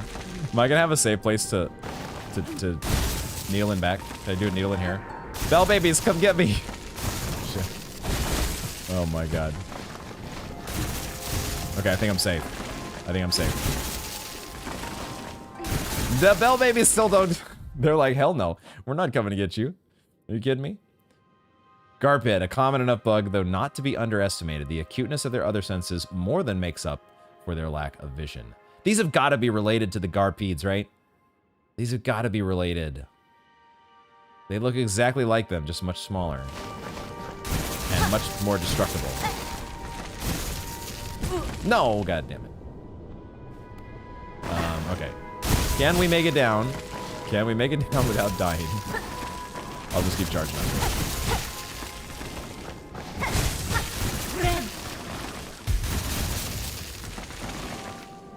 You took a very unique route indeed. I agree, Leckles. Didn't fight the last judge until after you got all the 3 melodies? Wait, what? That's crazy, man. That's so cool. I mean, that's what I loved about watching people play Hollow Knight. Nobody's path was the same. And I'm so looking forward to be able to do at least some of that with Silksong. I'm not going to be able to watch nearly as many people on Twitch that I did when I was in my my Hollow Knight addiction. But I'll certainly be enjoying a little bit of others' content when it comes to Silksong. At least a little bit. Bro, even going down, it's not the easiest descent. It's still a little bit, you gotta be on your toes. Okay, Bell Baby's here? Probably not. But we are back at the bench at least. So we'll level up here. Okay, let's also think for a moment about NPCs. And maybe you guys can help me out on this. Because apparently there are supposed to be other NPC interactions. Do I need to go back to Fleetopia? Would that be worthwhile? Would it be worthwhile? And these are real questions. Feel free to answer these. Would it be worthwhile to go back and visit the Mask Maker? Who else can I think of here? NPCs. We already touched base with Grindel, and we checked in with Flick. I don't think there'd be anything new with the Forged Daughter because we just talked to her. We got to go to the Abyss eventually. Clean up the riffraff down there. I don't think the Seamstress would have anything new, but feel free if we need to go back to the Seamstress, let me know. But I'm feeling like if there is another NPC thing, well, I'm not sure. I'm definitely not sure where to look.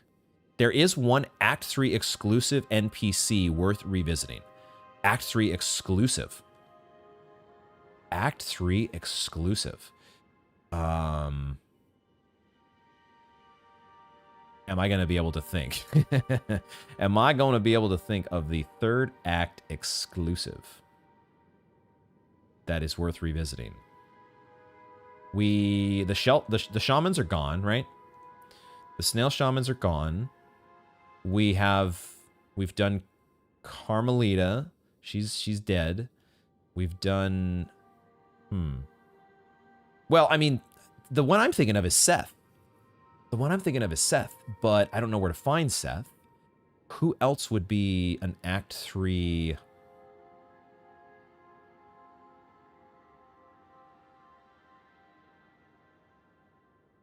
Who else would be an Act 3 only?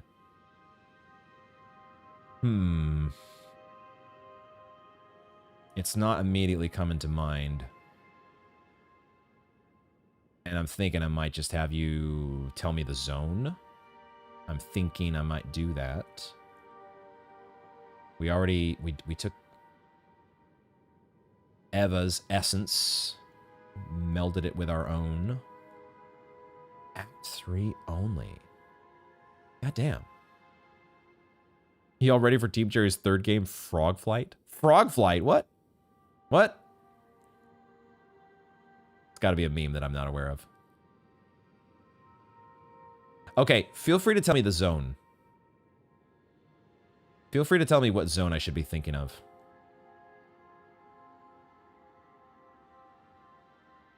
I'd like to think I could narrow it down from knowledge of the zone. But even that might be a stretch. But in the meantime, well, I don't want to head to the Abyss just yet. I would like to get Farfields. Farfields. So it would be something in the Carmelita portion of things. If it was an Act 3 only, or maybe there's something new at Pilgrim's Rest. Let's go back to Pilgrim's Rest then and see what might be there. But I do have to find my way out of here first. Which I remember not being super straightforward.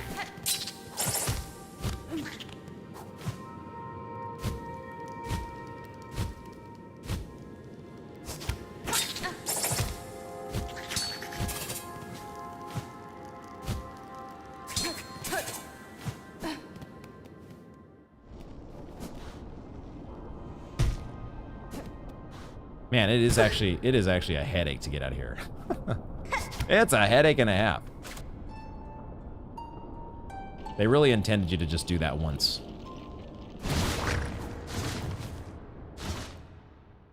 Running fast is fun, I do agree. Especially with Hornet.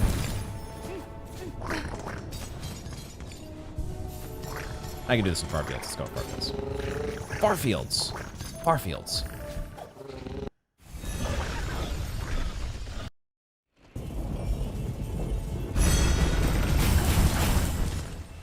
Farfields. I love that moment when we got the craw summons.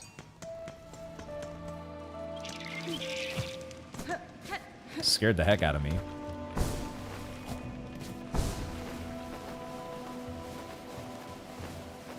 Oh, I could have gone. I guess it's the same way. Same either way.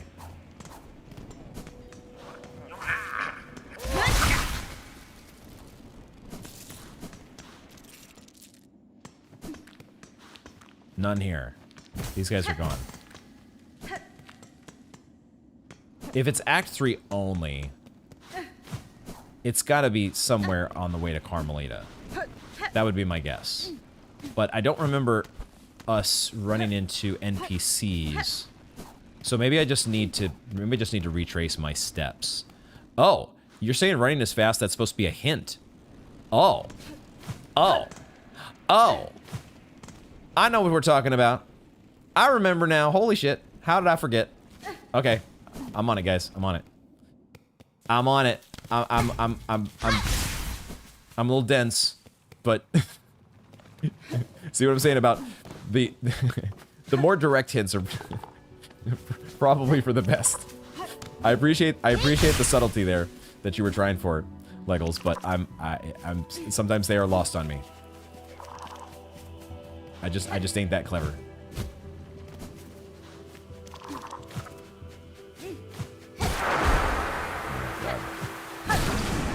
No! Oh my god.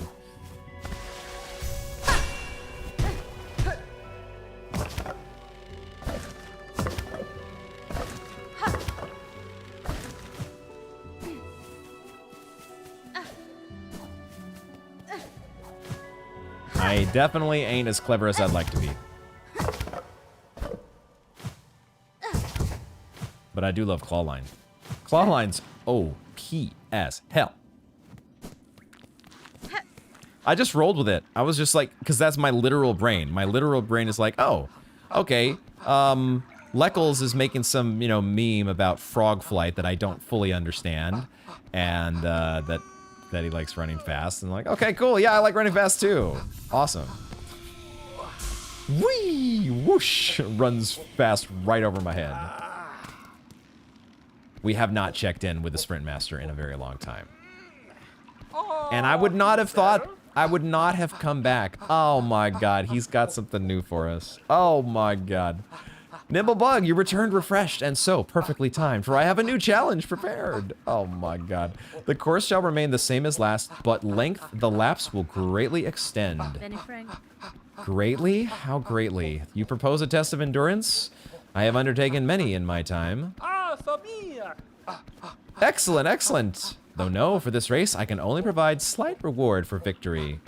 What say you, Nimblebug? Let us stride fast forth. I don't know if I'm ready for this. I don't know if I'm ready for this. You were just trying to think of a random name for the next game. I get it now. I get it now. Let our mighty contest of shells commence again. Oh boy. How quickly can I get back into racing mode? 6 laps. Okay. All right. It's not. I was worried it would be like 10.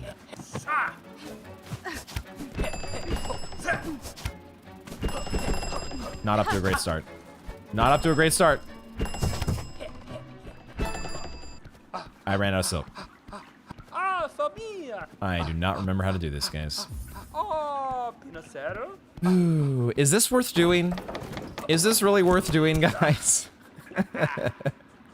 This is a new interaction, but I also don't know. I don't know when our time is limited.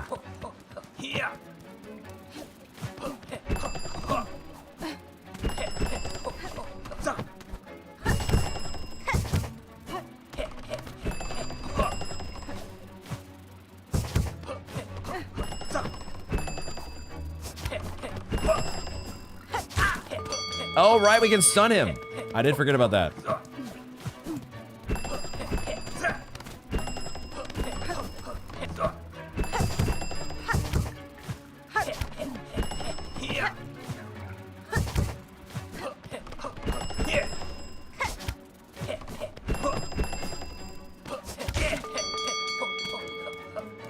Maybe with the stunning him, I can get back. I can get back in the flow.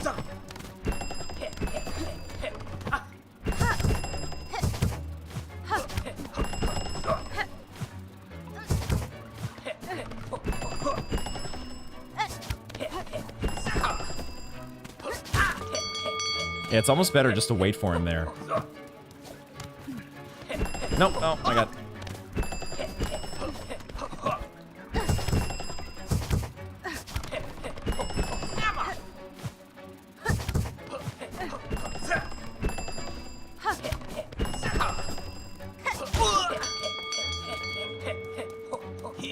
Can we do it? Can we do it? 2 more to go. Can I do it without... Or is it 3 more to go? I don't know. Oh, we got a stun. I should not have done that. Oh, I saved it. Oh my god, I saved it. I was trying to get a stun on him, and it was almost backfiring directly in my face, but we managed to save. Pog.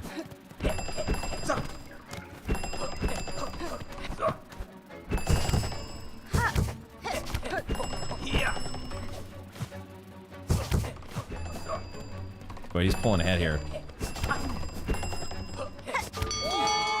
Yo, that was the last one? You gotta be kidding me. You've gotta be kidding me. I was this close. Are you serious? A better question is, are you a completionist enough to care? God damn it. God damn it, I'm a completionist. You know me. You know me too well. Especially when we were right there. We can do this. We can totally do this. I just clean up the couple little screw-ups, and we got this. Easy peasy. That was the last lap, though. I should use the yeah, I should do that.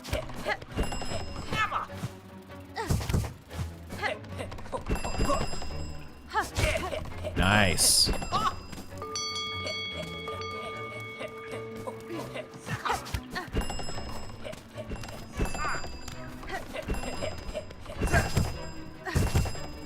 No, I didn't have silk. No, god damn it.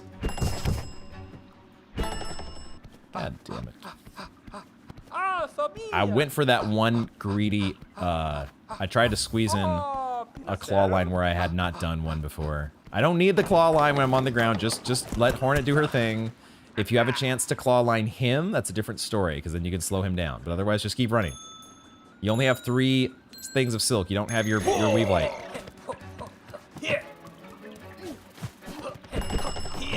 Like right there, maybe I should have claw line, but...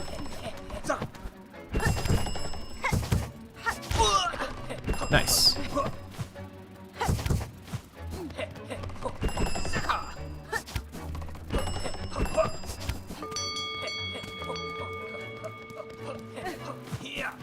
Yeah, see, I still on my second bar of silk. The third one's still recharging.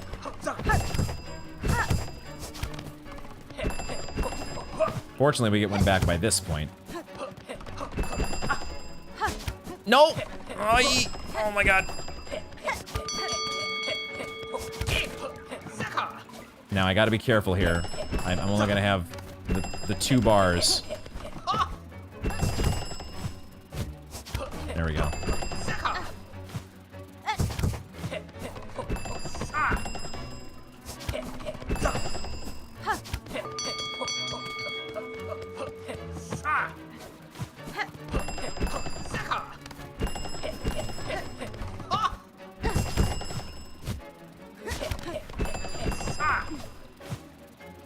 Like, I might be slowing myself down too much with these double jumps. I don't know if they're necessary. But, oh my god, I keep bonking on that. No, he's too far in front of me. Shit. Okay, 2 bars here. I gotta be careful. But I'm learning that I don't have to hit all 3 of these. I can just go like this. There we go. Okay, that's quicker actually.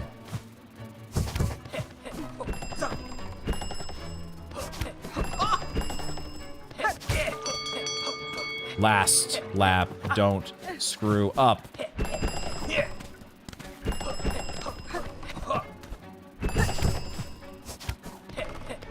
I want to use the claw line there, but I'm also worried about not having it when I need it up here.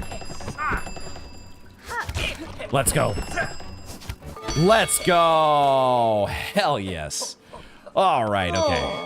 I got my legs under me quicker than I thought based on that first attempt. There we go. Again and again, you prove your mastery, Nimblebug, yet still I never tire of the challenge. As reward for such an impressive feat of endurance, I have only this small trophy. A memento! Given by my own speed teacher. Now, fairly passed to you. Let's go! Of course I want this. A Sprint Master memento? Are you kidding me? So good. Now I shall remain, and train, and know...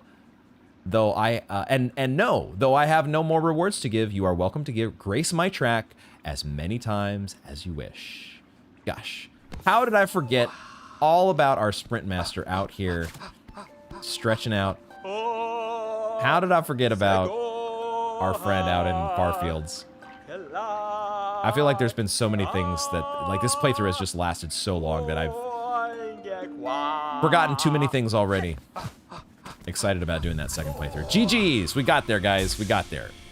Okay. And that is now 1 out of 3 remaining mementos. 1 out of 3 remaining mementos. Oh!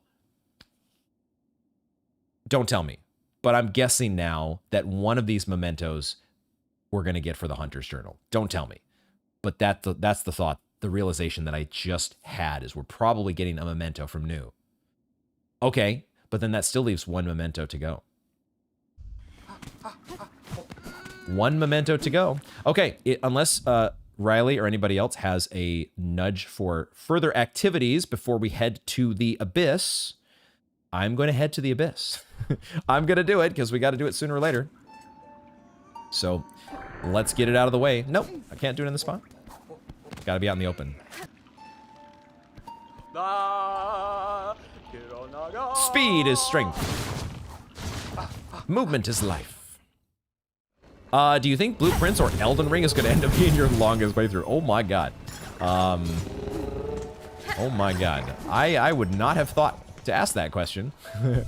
I don't think I'm going to allow Blueprints to be as long as Elden Ring. If Blueprints threatens to be that sort of an adventure, then I'm having a lot of fun with the game, but I don't think I can keep playing Blueprints for another 80 episodes. I don't think I have it in me. Elden Ring was a once in a lifetime special experience, and I don't think it shall be repeated. Whatever the case may be. There's one more major thing to discover, but if you want to finish Hunter's Journal first, it's your call. Let's do the Hunter's Journal. Let's put the cap on Hunter's Journal, and then we will turn our attention to the last major thing. And I'm glad that you have direction at the ready for said major thing. Because I certainly have no clue.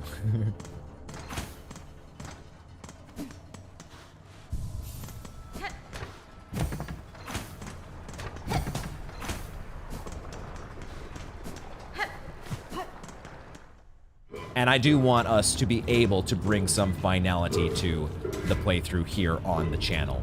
Like, it would be a different story, you know, if I were playing this on my own, like I was with Hollow Knight.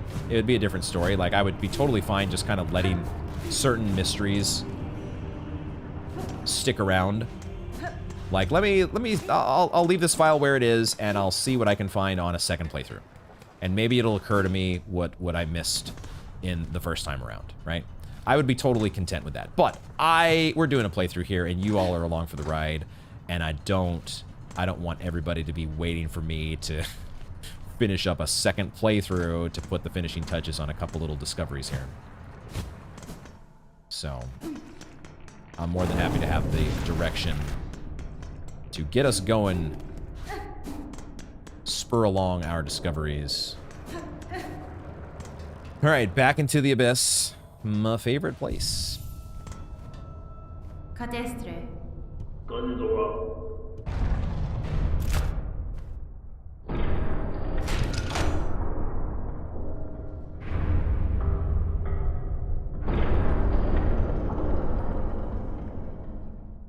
Hornet's like, again? Again? That Sister of the Void ending, though. That Sister of the Void ending. I hope we get to rewatch that. But somebody in the it was Shy in the comments pointing out the fact that it's so fitting how Hornet and Lace more or less end up together. Not like in a relationship sense or something, but like they're there together on the platform at the end. Oh, I don't need to get you. You're not on my list. They're there on the platform at the end, and Hornet, one of her problems, one of Hornet's issues is the fact that she lives so long. She has this extended lifespan, but it's almost a curse because, you know, she outlives all her friends, all her loved ones. These guys are on her list. So eventually, she just lives long enough to see all her friends bite the dust. But Lace, on the other hand, has the problem of she's not really free. She's always kind of like living in servitude to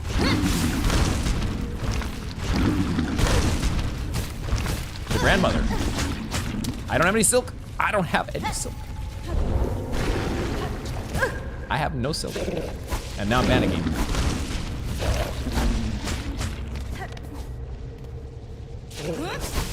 I thought I had the pale nails. I thought I had pale nails. We're so dead. We're so dead. Holy shit. I thought I had pale nails, guys.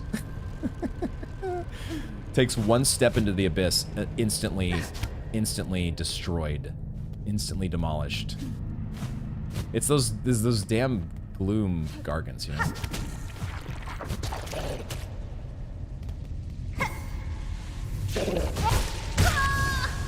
You did not die with my charged needle strike, which I was hoping for. That's unfortunate. To finish that thought, though, hopefully to finish that thought, the idea is now, though, with Lace being saved and restored from being lost, Lace being found, she's now able to, like, Hornet is kind of able to, because Hornet produces her own silk, maybe not quite like the grandmother does, but she is perhaps able to keep Lace going, right? Part of the thing that Lace, I guess I don't think I had quite realized. I have no silk. Oh my god. I have no silk. I'm running out of silk too fast. I had not realized. Hold on a second here. I gotta get my cocoon back.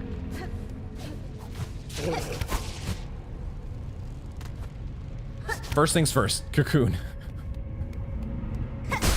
All right, there we go. What was I going to say? Lace basically has this, you know, this curse, more or less, of having to go around killing bugs. She has to go around.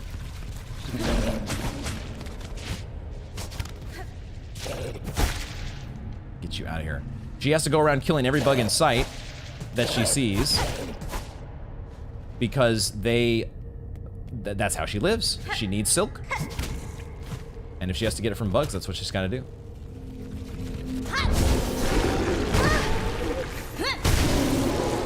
Okay, thank goodness that you only take 2 silk spears. Holy moly. Okay, there is actually a bench up here. I forgot about that. I forgot about the bench up in this direction. So anyway, the idea was that Hornet and Lace being a match made in heaven. I don't know how canon that is, but it sounded like it was maybe just Shai's theory or take on everything. But I liked it. It was an idea that resonated with me. Hornet there with her immortal pal. Her immortal pal that is no longer, she's no longer going to outlive, and she can kind of keep giving her silk to keep her going.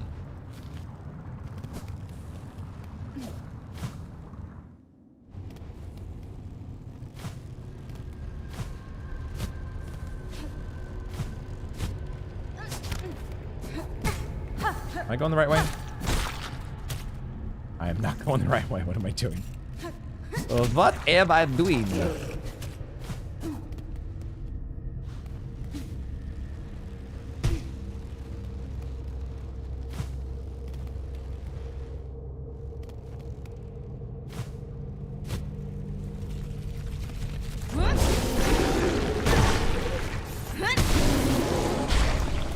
Okay, I think we got them both.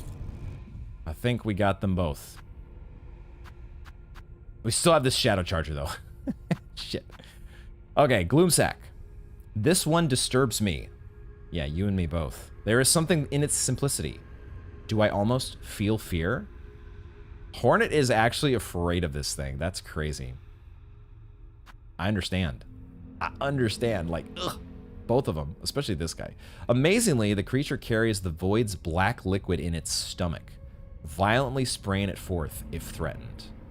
That is a hell of a party trick. Dude, we're almost there, though. This is our last entry, guys. This is it. Shadow Charger. Now, this one I may need some help with. But I think there's one down on the way to the Lost Lace fight. There's at least one. And maybe more. Feel free to let me know.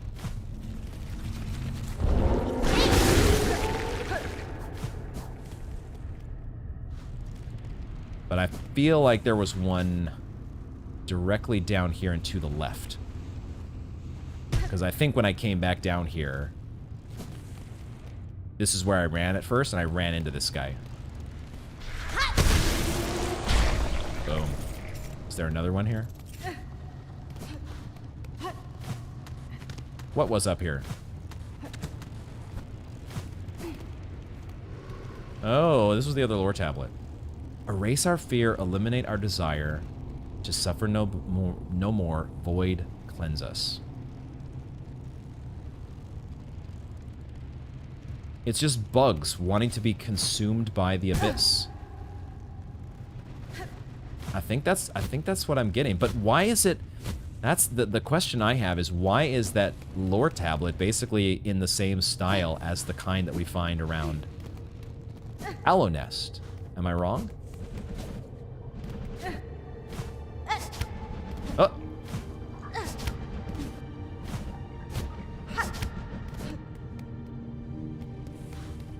I should have checked in the room there. I don't know if this one respawns. Ooh, does playing the needle in at the lore tablet do anything? That's a good question. I don't know that I tried.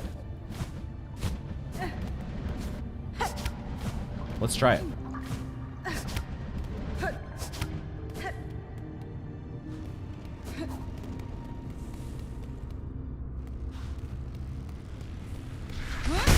Let's also quickly check if this guy respawns if I just leave the room. Because then that's a quick and simple way to do this. Nope. He's a big boy.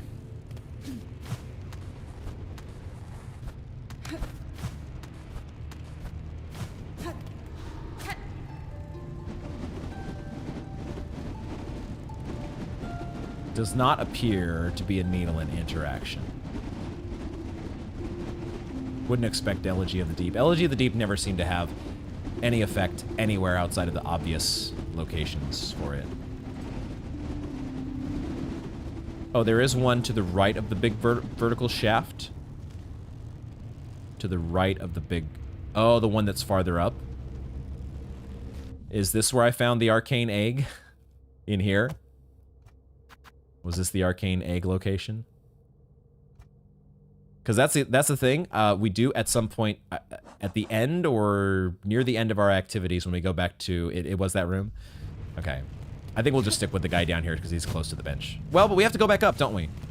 We do have to go back up because we cannot warp out of here. All right, fair enough. Fair enough. If we're going back up, then we might as well take a little detour over here.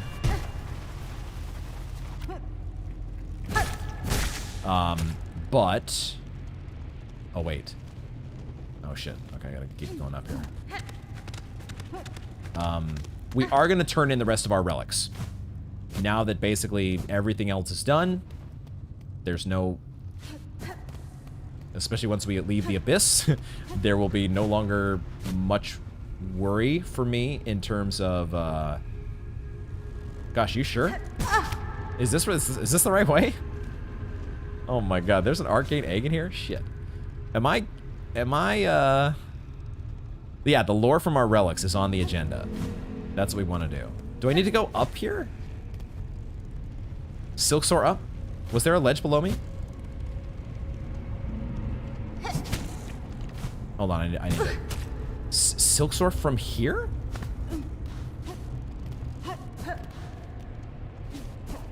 Do I need to go farther up? No, this is the room that you were saying. I don't think I can. Well, hold on. Hold on. Just needed to be a little... Okay. I was thinking, oh, it's the ceiling is like, there's a bonk right there. It's fine. It's fine. Got him. That is it, guys. 235. We did it. These ones grow large, yet I've never observed them eating or sleeping. They seem such simple bugs, but I suspect they are not truly our cousins. Nope. Nope, there's something different altogether, for sure. Okay, get me the heck out of here. Can I go back up? Yes. Okay. I want out of the Abyss. Get me the heck out of here. I think I am going to need to go for a stop at the bench, though, because I need silk. Unless I'm going to charge up on you. Maybe I'll do that instead. We got there! We got there. It did take us a fair bit. And I was thinking it might. Because it's a chore, you know, there's a lot, there was a lot of enemies. I probably, if I'd had a little more time, I would have maybe done some of that off camera, but also I was unsure about running into, you know, Seth, or if there were other interactions that maybe would happen organically or naturally, so. I need more silk, though. If I'm going up against a Gargant, hold on. Hold the phone. Or I just need to ignore him. That's probably the better course of action.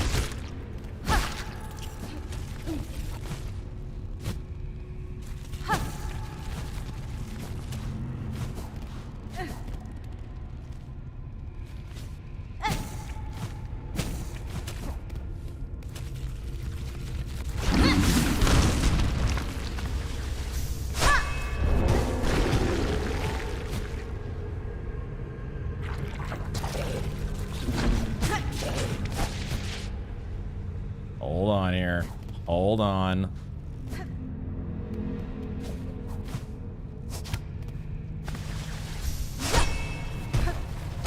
No, I'm still not. Close enough. You gotta get in just the right spot. Yeah, just... I don't think it works here. I don't think the Beastling Call works here. I think I tried this in the last episode, and no matter where I'm at in the Abyss, I can't get those guys to listen to me.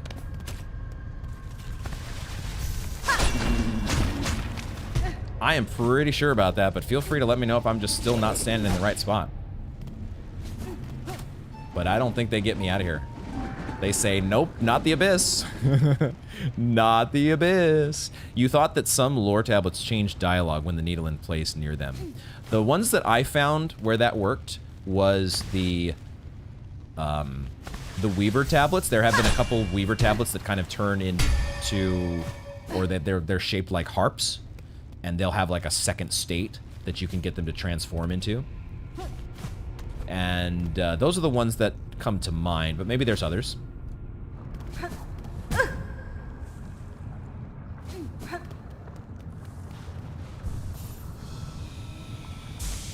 Maybe I just haven't tried enough places, Riley, but I feel like it's just one of these zones. You just don't come down here, you know. Once you've done your Hunter's Journal and your Lost Lace, you're probably not coming back down here very often. But yeah, it's not a convenient place to get out of. Which is part of why I was not looking forward to the return trip once again.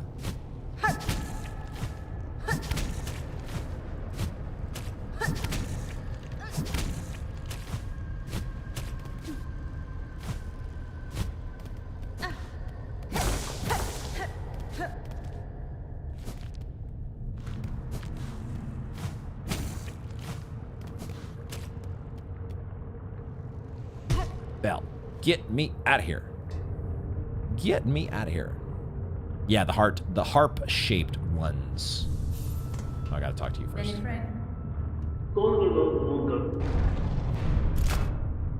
Ballow's on the job.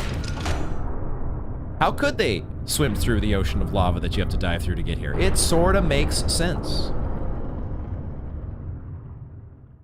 I would also love to live in that magical world where bell babies can just go wherever the hell they please. Who knows? Maybe we will get a special DLC upgrade. And there will be some explanation in the DLC that tells us why the bell babies are now able to traverse through abyss lava. I think it works here, actually. All right. To Greymore. It is time to talk to New. At long last. Long has New waited. Long has she waited for this day. It's finally here. I know, we should start a petition though. Start a petition about the bell babies not being able to traverse the abyss. Just like, you know, people were asking for so long for them to make a change to Salubra's blessing. And it only took them 7 years to get around to it. So, you know, let's start that petition now, and in another 7 years, the bell babies will be upgraded.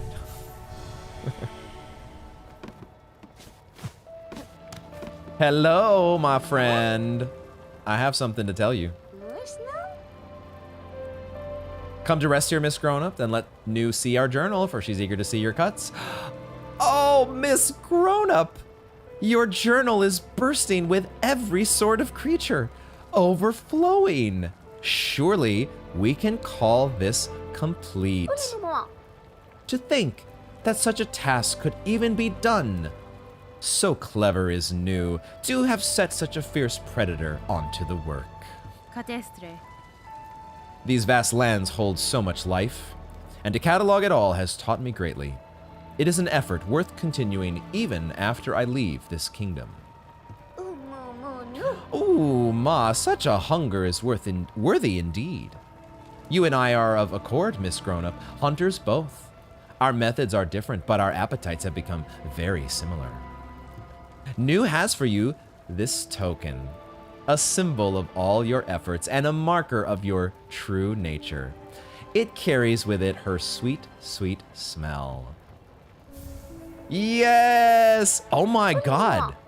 True Hunter, receive the Hunter's Memento is the achievement. That mark. I want to look a little closer at that.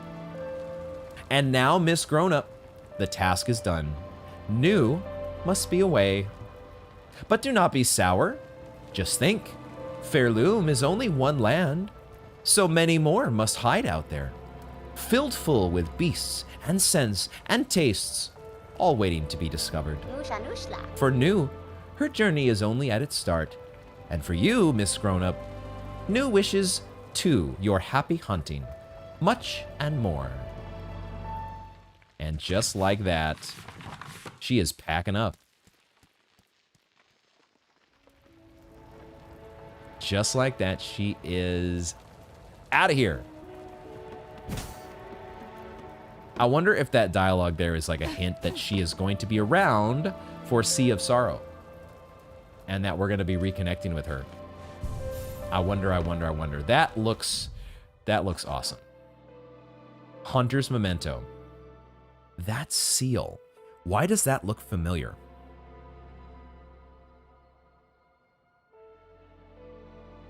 Where have I seen that before? Is it? It's not a seal of binding. That's different. Seal of binding is different. And that is something I'm hoping that we get to talk about here. Seal symbol given in recognition of a true hunter, stamped in sticky goo. The memento can be displayed at home. Maybe that's just Hornet's, or sorry, New's special creation. Her own special emblem. I did not read the Sprint Master memento. Or did I?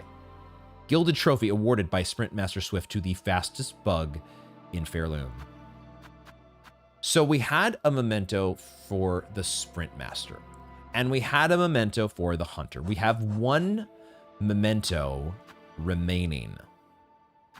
One memento remaining. What could it possibly be? What is the one big open mystery or thing? Oh, well, okay. Let's try this. We got to go to Bellhome. We got to go to Bellheart. We have to put stuff into our Bellhome. So why don't we just do one easy low-hanging fruit task that we're gonna do anyways? And who knows? Maybe I might even get lucky in the process and get myself a memento. Maybe. We shall find out. But let's... Oh, what am I doing? I gotta ride... I always... I'm like running off into the world. We gotta ride the Bell Beast. Let's turn in our mementos. Let's do first things first. First things first. That seal wasn't on Hera's clothing, was it? I don't remember that seal having anything to do with Hera. I can't say for sure, but like I said, I did discover a new thing in Hollow Knight that I want to talk about. I'm vaguely hinting at it here, but I'm hoping that we get to talk about this. Man, that gives you so much. We're already back. I was down to basically 0 shards because of Lost Lace, and now we're back to full. We're back to full, just like that. Turn in those mementos. Let's go. Boom. Okay. So 1 memento there. That's the first one on the list. Interesting. A hero's memento. Heirloom of a village lost to Pharloom's haunting.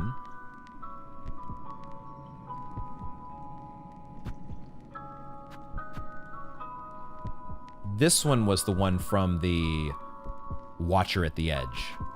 What was this one? A village lost to Pharloom's haunting. Feel free to remind me what this one was. Why am I having drawing a blank on that? The Craw memento, the Service memento in the Nameless Town, and Crust King Khan. Why am I not remembering the Hero's memento though?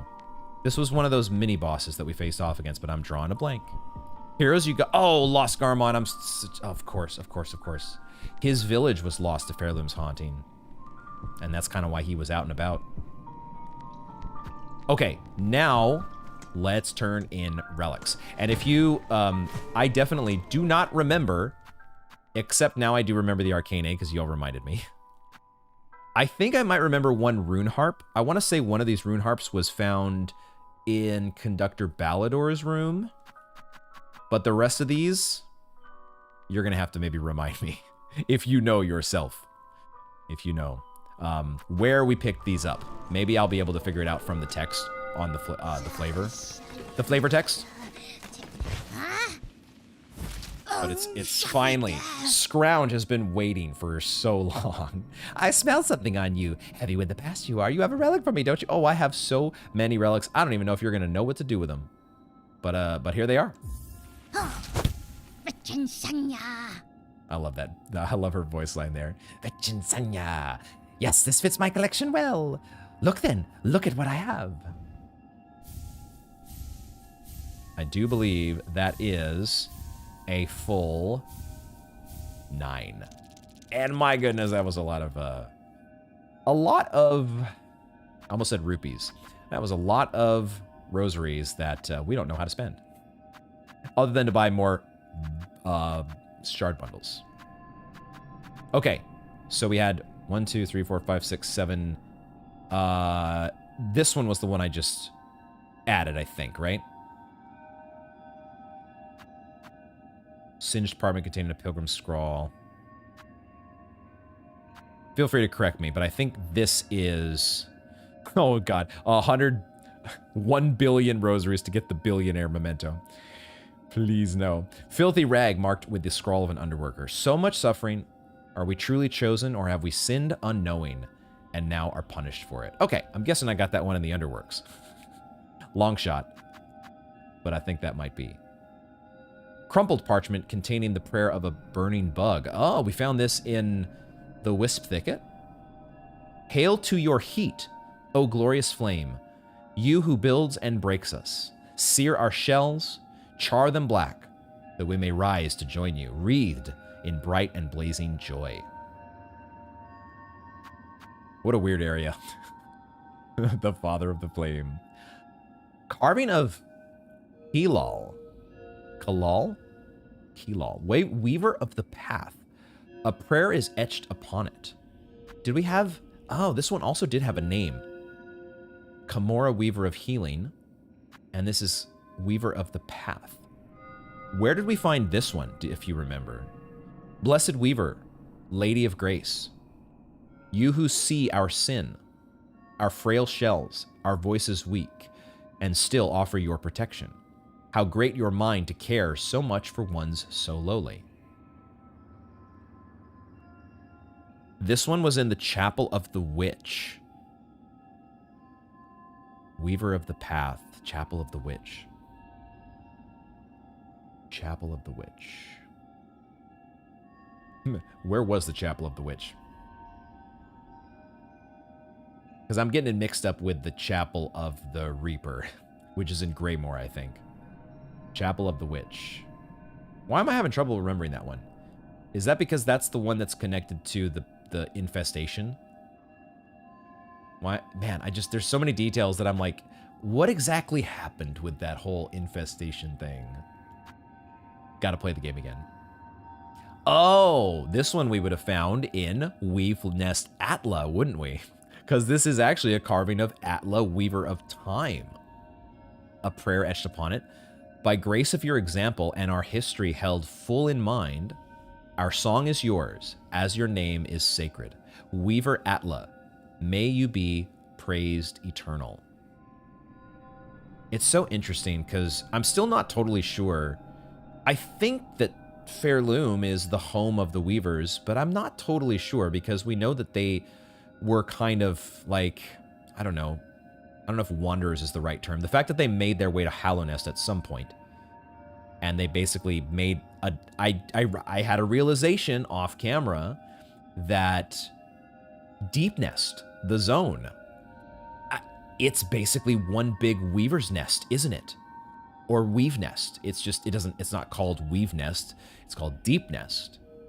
But isn't that really the corollary? It just happens to be massive compared to the Weave Nest that we see in Silksong. But that kind of made sense to me. Oh, interesting. The Atla one is not from the Weave Nest. It's from the slab at the very bottom. Oh, was this near the first sinner? No, you're saying it's near the very bottom. Why was this in the slab? That's interesting. Honestly, after going through the Wisp Thicket, I actually thought I imagined that area in a dream for a couple days. It feels so different compared to the rest of the game.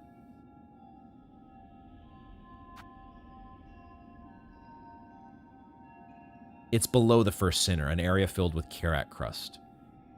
Oops, I'm not trying to... I didn't mean to mouse over that, but I think I know which ones I haven't read yet. Just trying to piece together, like, what's the importance of where we found these, if any. Last Edict of the Conductors. And lo, is eternity sustained. By Architect's Claw, we welcome that final form of dial and rotor and soul gladly given. The perfect unfaltering voice. By Architect's Claw, we welcome that final form. Is this a reference to... This is a reference to the...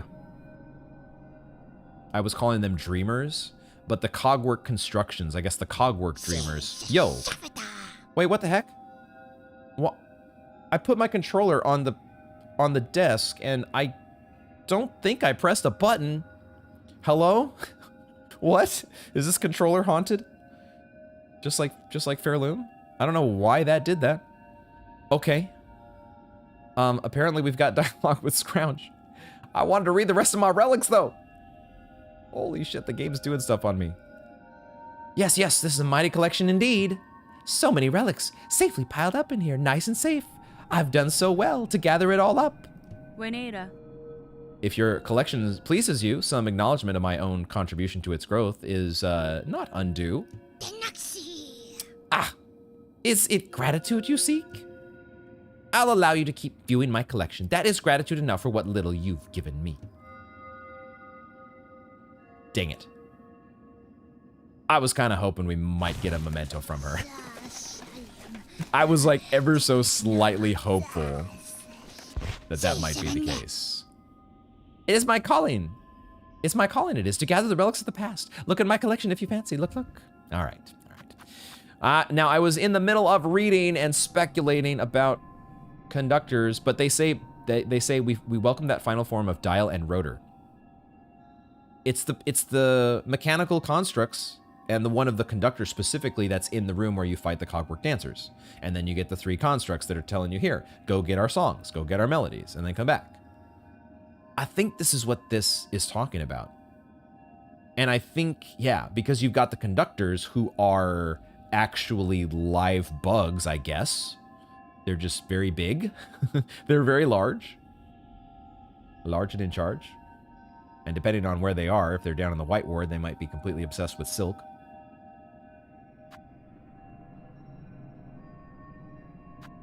Tattered Decree of the Citadel. Bug of voice grown hoarse, or shell fallen frail. You have been selected for duty most sacred.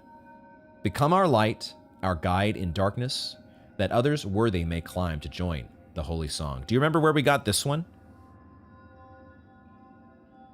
And if you have like a list that you're going through, I appreciate it. It's probably just a wiki page that knows all these locations, but from whatever knowledge base, perhaps your own, perhaps you know the game just well enough at this point, and that would not surprise me because there was a time when I would be able to tell you every single location of every relic in Hollow Knight.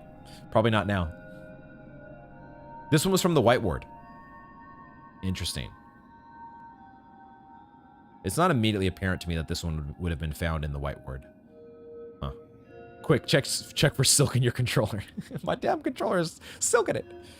Isn't there a creature called a Weaver in Hollow Knight, or like a door that you can enter that's called Weave? Can't remember for sure. That's something I want to talk about, Leckles. It's something I want to talk about, and I think hopefully we're getting a little bit long in the stream time here, but I do want to talk about this ever so briefly because I went back to that location and I found something I've never found before.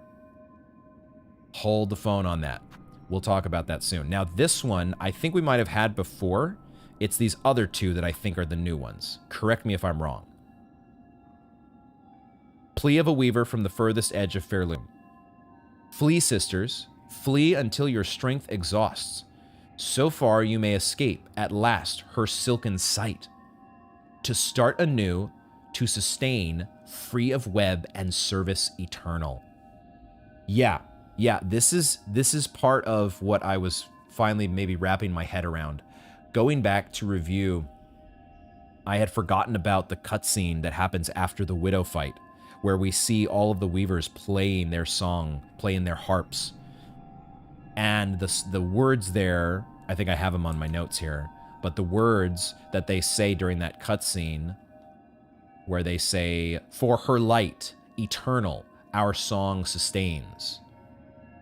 So the Weavers are caught within, they're just like the bugs of Pharloom are haunted by Silk. The Weavers are kind of the same way, right? Because the Weavers are, the way I'm reading this, they're a construction, or not a construction, but they were birthed. The first sinner was birthed by Silk. And I can only assume that the other Weavers were done in a similar fashion.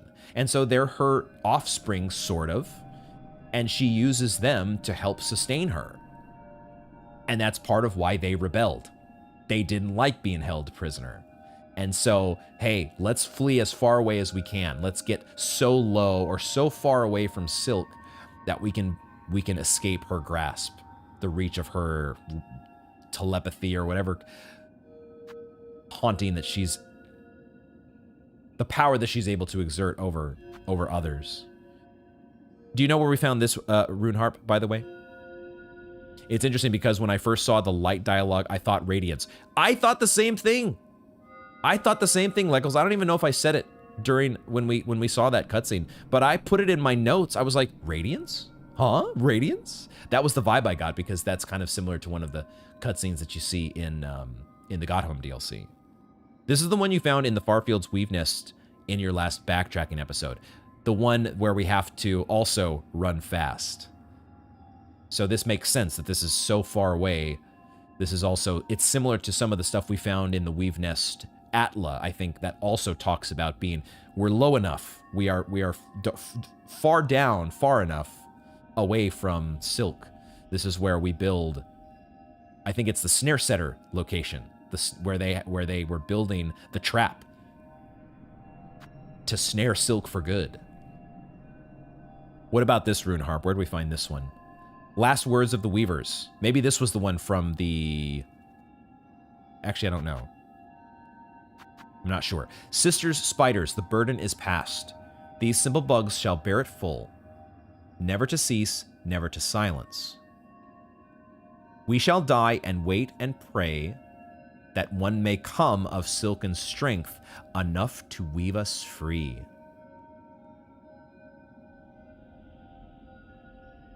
I think this is the Weavers. It's the last words of the Weavers. That is such an interesting line that I didn't quite absorb at first, but last words of the Weavers. What? The burden is past. I'm wondering if this is is this them saying the Citadel has been constructed? And we've passed the burden on to the simple bugs that now inhabit the Citadel and that are drawn to the Citadel. I'm still unsure exactly how, like, we know from the Massmaker that the Weavers constructed the Citadel, and they constructed it in order to keep Silk asleep. But at some point, the Weavers, well, died out, I think. Because they're saying it right here, we shall die and wait and pray that one of silken strength, aka the Red Maiden, aka Hornet herself, might come along and weave us free. And that's where they give the power to Hornet to carry on their task of containing the Grandmother Silk for good. Am I starting to answer some of my own questions? My one big question about the whole Citadel deal, though, is where was Silk the whole time? As the Citadel is being built, that thing's not going to be built in a day. It's going to take a long time to build that thing. Where is Silk this whole time? Is she just sleeping? Did they somehow, were the Weavers able to assert some sort of similar to how the Citadel was meant to contain silk. Were the weavers able to do something similar on their own, just through, whether it be by song or, I don't know. I don't know how they would exert that sort of influence to keep silk asleep. I might be in wild speculatory territory here, but this is part of what we do, is we theorize and speculate, and then eventually we watch a Mossbag video and probably have most of our questions answered. But then again, it's Hollow Knight, it's Silksong. Team Cherry doesn't necessarily answer all the questions. There might be a lot that's just left up to people to theorize on their own. This one is the one that we got from the Conductor's Corpse. Okay, I at least made note of that one. I wish I would have been a little bit better about making note about every single one, but I sort of forgot as the playthrough went along. Too many things to keep track of. I thought that the last words of the Weavers was found in the Weave Nest Syndril. Riley says, no, the one in Syndril is the one about fleeing. Check the wiki to be sure. Okay. Silk was the friends we made along the way. And then that brings us back to... Oh, that brings us to the Arcane Egg. An artifact almost impossibly old, marked inside with many fine etchings. Most are indecipherable. No will, no self. Shade. Okay. I mean, this feels like this ties in. We're doing okay. I'm okay with us going like a little bit longer than we would in a normal episode here, because we're kind of doing the live stream thing, and we want to wrap things up here. And I think it might be a good time to just maybe switch over to my notes a little bit to go through some of my thoughts here on... I'm thinking this, because this line about no will, no self, shade. Shade. One of the things that I had never quite... one of the things that I had never quite put together, I don't think... Let me see how we do this here. Let me go to the right spot here in my notes, because I want to be able to bring up... some things, but I need my browser window to be in the right spot here. We're going to do this, and then we're going to do this. Okay, so let me check chat as well. One things I've been thinking about: if we insert humans into this world, will they be the same size as these bugs, or are these realistically seized bugs? In other words, would a human just like, if you put a human in the game, would you automatically get, basically, this entire world of Pharloom is like the size of a human's foot. Because there are those glowing butterflies that are like big size compared to Hornet if she were human sized. That's true. That's true. It's a good question. And maybe one that you're just supposed to not worry about too much.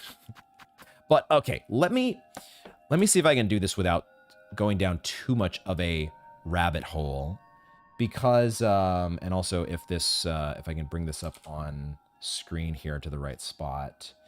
So there's this line. Let me go back to the game here real quick. This line about the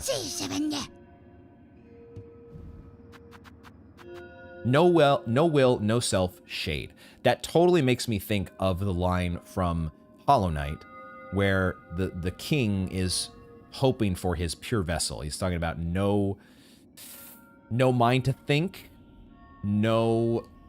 I'm not going to remember all the lines, but it's like no will to... dang it. Feel free to fill me in on the lines here. Maybe we can even check the wiki page, because that's one of the things that I have. I might not have the exact right wiki page, though. But the point is... and then there's that line about the shade. And we obviously know that the knight is one of those shades, right? The shades that were born in the abyss. And that was part of the whole goal of the king and the white lady. Birth a whole bunch of these shades, and eventually one of them hopefully gets to the top and proves itself, I don't know, worthy or capable of being the pure vessel. What I had never quite understood, I don't think, is the idea of this void entity. The idea of a void entity. Because we see in the cutscene the cutscene, the Sister of the Void cutscene, and actually, oh, okay, hold on. I just remembered. I need to bring that off screen because I forgot one other thing I need to open up here. Hold on, let me open another program here that I've meant to. We're doing some things on the fly. This is part of the live stream experience, folks. But I need to bring up my video editor because I wanted to go to some stuff in the cutscene. No mind to think, no will to break, no voice to cry suffering. Born of God and void. You shall seal the blinding light that plagues their dreams. You are the vessel, you are the Hollow Knight. Thank you for that, Leggles. Thank you for that. But I want to go to... We see in the Sister of the Void cutscene the great moment with the Knight. The Knight showing up there in the Void at the very moment when the Everbloom has met its end, and we all of a sudden see the Knight. We see the Knight. But then we also had this flash that goes to this thing. And I honestly, this is something that I don't think I have ever fully realized. Is the connection that the Knight is actually this void entity. I don't think that I ever got this fact. And I don't even know if this is like fully confirmed, but like when I played Hollow Knight, when I played Hollow Knight here, I was doing the stuff in Godhome, and I don't know exactly what order I did things in, but I eventually got to this spot in Godhome where you get this statue. There's this statue in one of in part of the Hall of Gods, and I think on this statue, the wording that it says there is it's the void given form. The void given form. And I got that statue and I was like, oh cool, like that's us. But I also did not remember that this idea that this might be also referred to as the Lord of Shades. And somebody in the comments had pointed this out after I don't remember what episode it was for the Silksong playthrough, but somebody in the comments had said, Lord of Shades. And I was like, I need to go back to Hollow Knight and revisit this because I don't remember this. And it turns out that the Lord of Shades is a reference to when you use the Awoken Dream Nail on that Shade Beast that's down at the spot where you pick up the Shade Cloak. I totally forgot this, and I don't even know if I did it myself in the game. I probably didn't, and I don't think I ever read it on a wiki. So this Lord of Shades is not something that I ever absorbed into my consciousness as, oh, this is another name for the Knight. And that's where this reminded me when we were looking at the game just now in the Shade. I was like, oh, Lord of Shades. Now you get this only after you get the Void Heart. But then you've got this other entity that's known as Void Given Focus. And that's where you end up with this, I don't remember if it's, feel free to let me know whether it's from, is it from beating all the bosses on Ascended or is it beating all the bosses on Radiant? I don't remember for sure, but I have beaten all the Hollow Knight bosses on Radiant. That was a lot of fun. Some of those highlights, if you want to see them, are on my Twitch page still. Fun times. But at some point, that same statue turns into this. And I had honestly forgotten, that the statue used to look like this. And so I never in my mind made any sort of connection that, wait a second, our little Bug Knight, our little Lord of Shades, has ascended into this thing? He's come so far. He started out as this cute little innocent, supposedly innocent. And then of course, Hornet's our sister. Hornet is the sister of the Lord of Shades. They grow up so fast, right? And that's why it's called Sister of the Void. The Lord, and the idea, I guess, behind this Void given focus, is that the Void is, basically united within, it's able to completely unite the Void. It's able to completely unite the Void. Maybe this is a good point, actually, for us to just rewatch this. Maybe we should do this right now. Maybe we should just do... I wanted to do at least... Yeah, this is as good a time as any. While we're on the topic, let's just quickly rewatch the Dream No More ending, because I actually haven't... I haven't rewatched this in a little while. And let me know if this is... Let me know if this is too loud or not. I'm going to turn it down just a little bit here. But we, of course, we see the Hollow Knight. And then we see the knight turned into this thing, and we get one of the most fun moments in the entire game, where you get to void slap the Radiance into submission.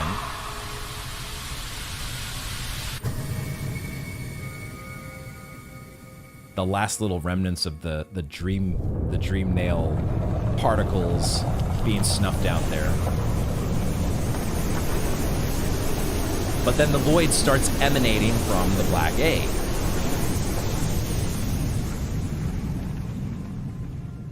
This is the first time I've watched this in quite a while. But it gets me every time. It gets me every time, the piano.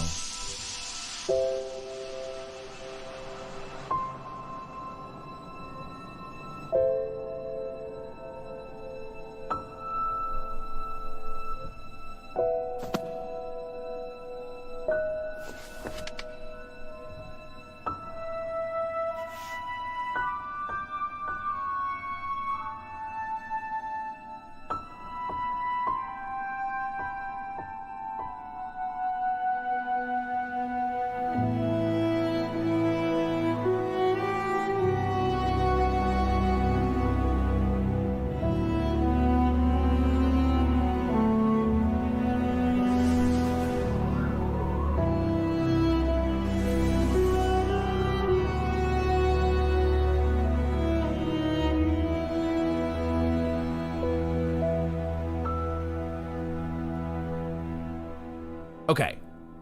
And is that it? That is where it wraps up. Okay. Okay, so that's where that ends up. But the other ending though that ties into that I think might even be more interesting is the Embrace the Void ending with our famous Everbloom. And this is the one that I really wanted to rewatch, because I definitely was not able to make any sense of this. And what I really was confused about was the presence here of this void entity, right? This thing, I didn't even know it was called a void entity. And it definitely, when I did this the first time, obviously I was so stoked just to beat frickin' P5. So I wasn't really fully absorbing this ending anyways. But even if I was, I never made any connection between the idea that this is the Bug Knight. I would have never guessed that. Never in a million years. And I didn't even think about the fact that this is supposed to be just like, it's mirroring the regular ending, the regular true ending to the game. It's mirroring this, but it's like an upgraded, more focused version of the Void. It just never occurred to me. Did you guys get this? Was this like, oh, that's the Bug Knight? Was this like plainly obvious to you all? And it just completely went over my head. Curious to know. Let me catch up with chat a little bit here. Also worth remembering the text on the Void Heart Charm. Unites the Void under the bearer of the will. That I do remember. I did remember the fact that, and it makes sense that the Void is all, you know, they're rising to the top at the end when you're taking down the Radiance. All the little shades are rising along with you. And so you've united the Void together. I just never made this big connection here with this thing being the same as the Knight. It's the Bug Knight embracing the Void. How did I miss that? But then it comes full circle. There's my controller shutting off. I don't know if you guys can hear that. It comes full circle when you get back to the cutscene at the end, the Sister of the Void cutscene, and that. Oh, I don't have it going to the right audio. I don't have it going to the right audio. Hold on. Let me fix this real quick. Let me fix this. So, oh, actually, the way I have this stream set up, it's not going to work. It's not going to work that way. Okay. We did just watch this recently, so we're going to leave off on that little parting still shot. I forgot I didn't have the audio routed correctly here. I see lace in the background there. I didn't notice that before. But now it anyway, what's the finishing thought on that? I think I have finished the thought, but I feel like there was one other thing I had in my notes here that I wanted to go over, but maybe not. Maybe not. I think that's basically it. I just wanted to rewatch those endings. And did we actually? No, we didn't finish. Hold on. Hold on. We didn't finish. There was more. There was more to this guy. I forgot. Because I want to see what the deal is with the flower here. I remember being so confused by the is it the Godseeker holding the flower? Does it make any more sense now that we know what we know from Silksong?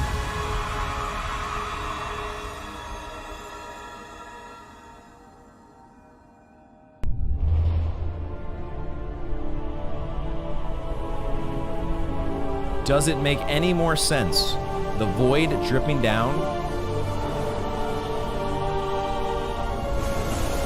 And there comes, so that's the void entity.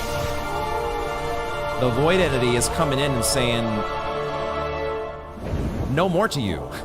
No mas. I live in your dreams. So wait, so even though the Godseeker has the flower, is the flower, is maybe this is not the Everbloom. Like, I could be making stuff up, and this is not actually the Everbloom. But does the flower not protect the Godseeker from the void? Or does it? Does it kind of do something to help retain a little bit of the Godseeker's essence? It does, doesn't it? Because the void tries to escape. Oh, that's actually really interesting now to think about. The void tries to escape out through the Godseeker? Maybe we have to watch the other ending without the flower. Maybe I gotta watch them all. and there's the, it's gotta be the Everbloom, right?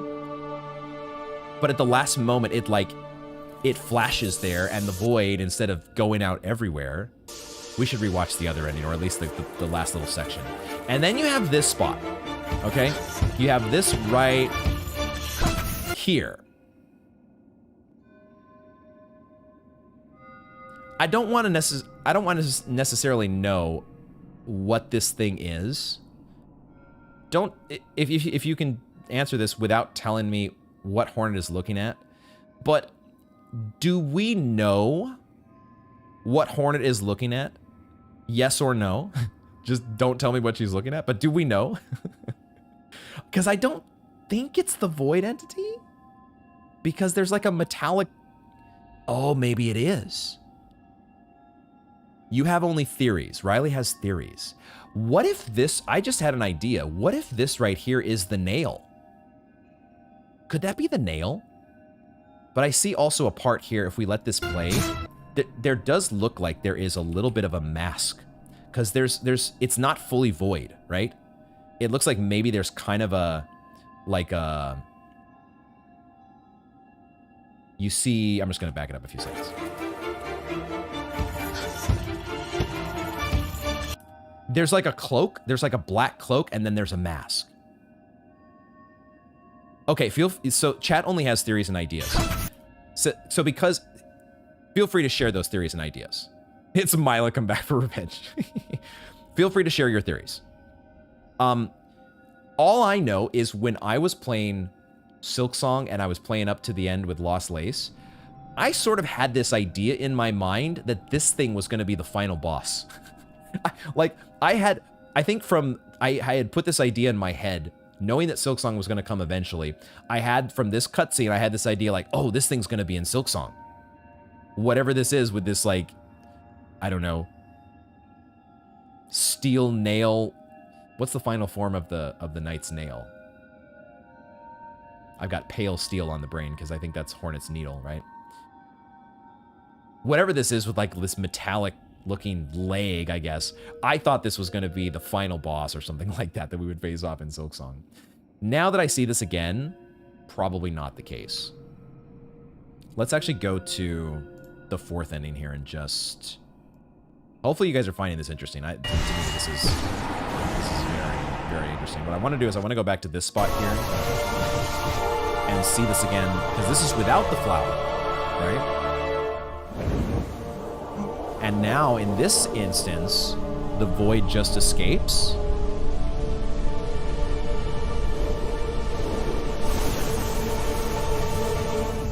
Yeah. Wow. And then we see the same thing here with Hornet. Although, oh, those didn't do that before, did they? But we see the same, we see what looks like the same creature there.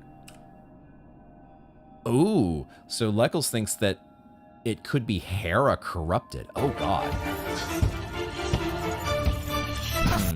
If it were Hera corrupted, I feel like we would have... That would be an experience that Hornet would not forget. And if we're assuming that this happens before the events in Silksong, you hear chains, huh? Interesting. Hera corrupted. Corrupted by the void? Because we didn't see... I'm going to go back here. I don't know if this detail matters, but it's the kind of detail I hone in on. If we go back to this cutscene and we go to this spot here... Oh, I guess they do... Oh, these do seep... Okay. Those do turn pale, or not pale, void colored. I thought for some reason they didn't do it in this one. Never mind. Never mind. Hornet is in the Temple of the Black Egg, yes. Or she's... Yeah, she's in the Temple of the Black Egg.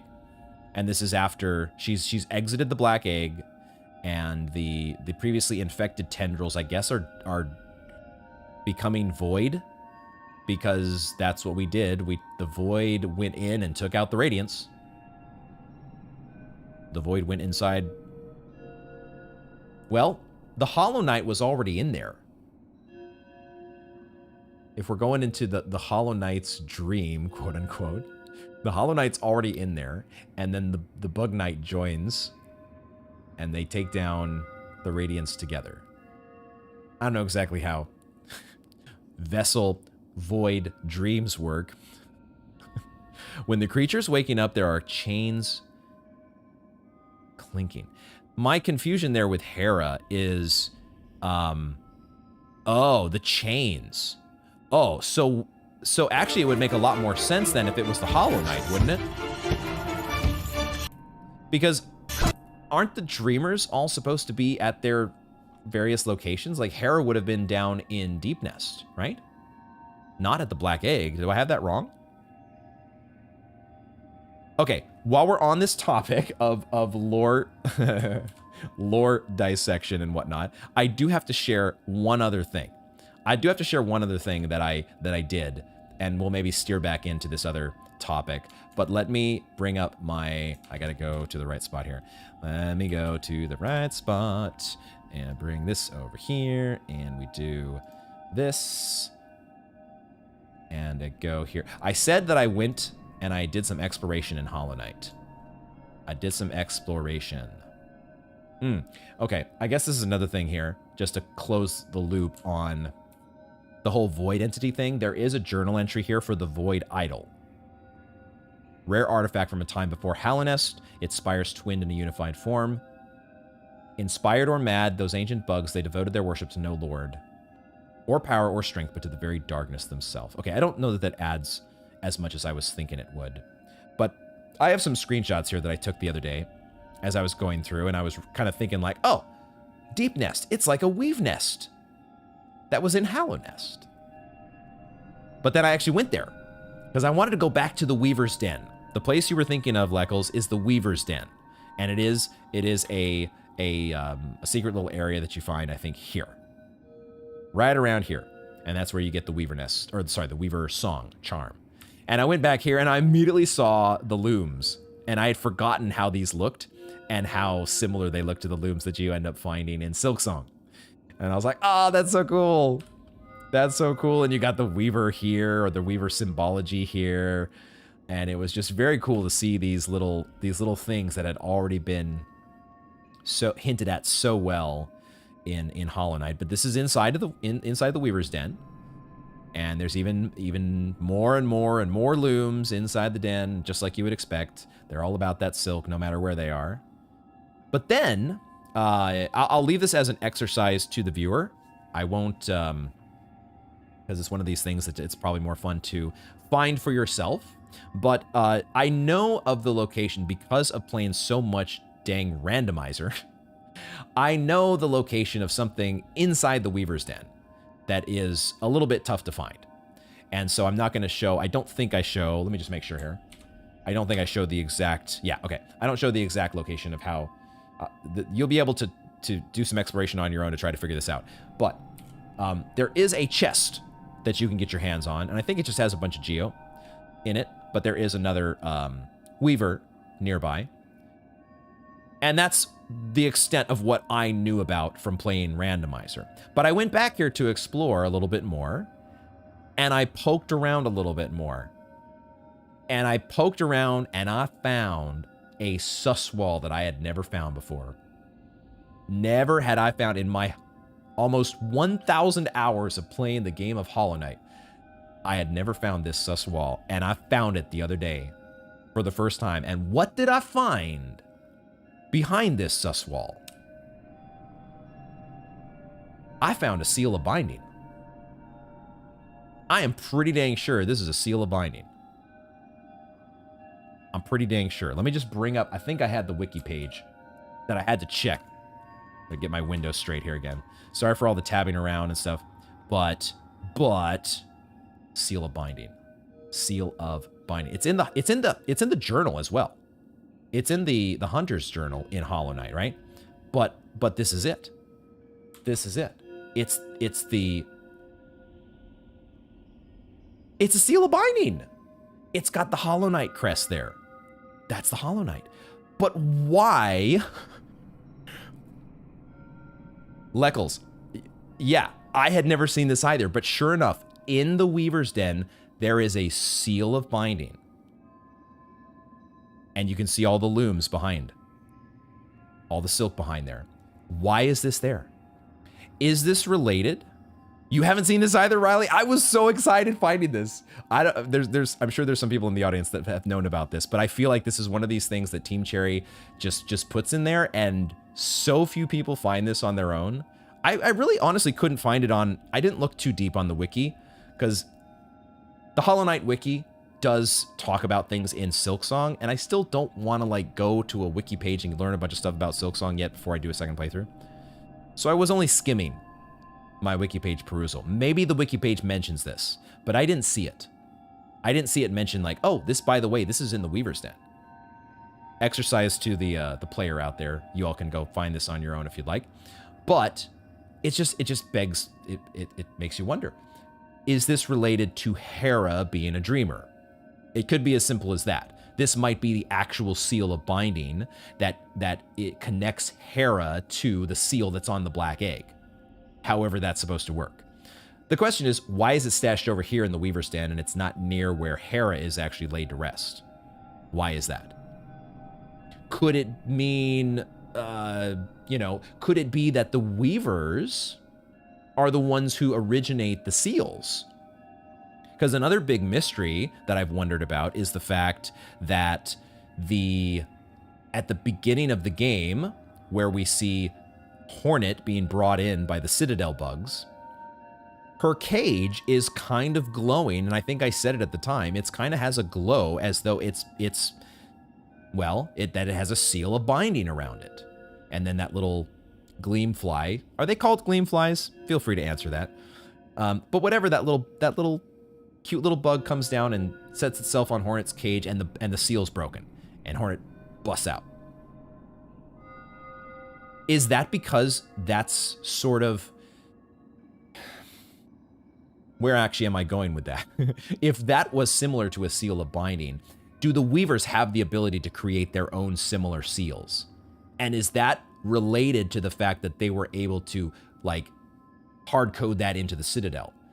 A seal of binding that was there to ensnare Silk, rather than Hollow Knight. I know they were Lumaflies in the first game, Leckles, and that's why I keep wanting to call them Gleamflies, because it's like a distant cousin. It's so cool that you guys haven't seen this, because I had the same experience, like, what? What the hell? It's like finding the hidden cave in Caelid. Oh my god. I wonder if the Weavers stole this or were attempting to forge it for their own use. That's what I'm wondering. Because it does, I mean, this is the Hollow Knight here, so it doesn't really feel like it's Weaver origin that they came up with this. Because it's also the exact same thing that you see in the Path of Pain, right? At the beginning of the Path of Pain, you see this, correct? Correct me if I'm wrong, but I think the wiki page might show it here. We sort of see a similar seal on the black egg, but I could have sworn there's a, we've got the seal of binding that's in the Hunter's Journal, but I thought they might show the spot in the Path of Pain. Also, what is it sealing away? That's the question. And my first thought was the fact that it might be connected to Hera. Like, it could just be her seal of binding, the fact that she's a dreamer. And it's stored in the Weaver's Den because, you know, they're Weavers and like to keep stuff secret and hidden away. I don't know. I don't know. It's a fun thing. It was a fun discovery that I had, and I thought it would be fun to share with you all on stream as we continue to wrap things up here. We're supposed to be wrapping up Silksong, but these two games are inextricably tied. And my controller has shut off. I got to get it back on. But you can't help talking about them both. Okay, we are running a little bit long here, and we should be pushing for a wrap up. I am open to some direction, and if you need to make it more direct than indirect, what do I need to do or think about to get this last memento? Because I would like to get that out of the way before we wrap up, and maybe that'll be the last thing that we do here. Because after that, what else really is there to do? It would be worth revisiting the fleas. Dang it. I was a little bit worried that you might say that. Dang it. Why did it have to be the fleas? No. Okay. All right. Oh my god. I'm just worried they're going to make me play flea games. You must beat, what did you say your record was, Riley, at the flea games? You had like 130 or something at the Pogo Challenge or something like that. Where are we going here? What's the quickest way? Ducks, right? What if Hera's dreamer body wasn't actually her body? Who knows, right? Who knows? Who the junk knows? Please. I'll bench that one first. All I know is I love Silksong. I love Hollow Knight. Team Cherry is awesome. Even if I hate the runbacks that they put in this game that didn't have to exist, and they still get me with this stupid thing here. What's it called? No, not that way.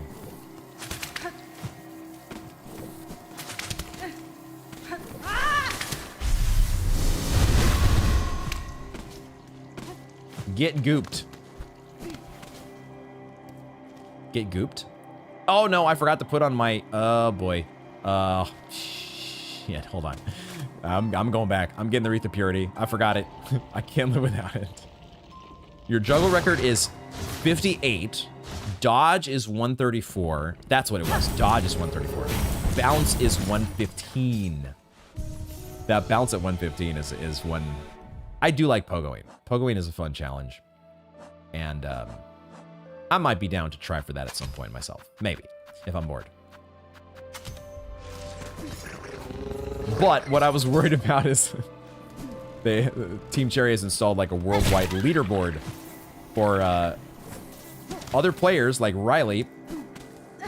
You beat the Fleas record. Well, now try beating the other player's record. And now you will truly have the Flea Games ultimate prize. Yo, you serious? Stinking Void and its expanded health pool.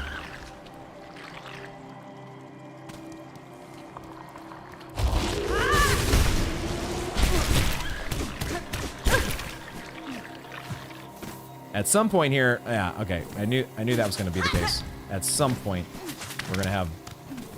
Oh no, over there. Okay, never mind. There's one spot in the ducks where I get sandwiched between two of those sneakers, and I thought we were there, but maybe not. Maybe not. Were these lights here before? Surely they were. And I just didn't notice the lights.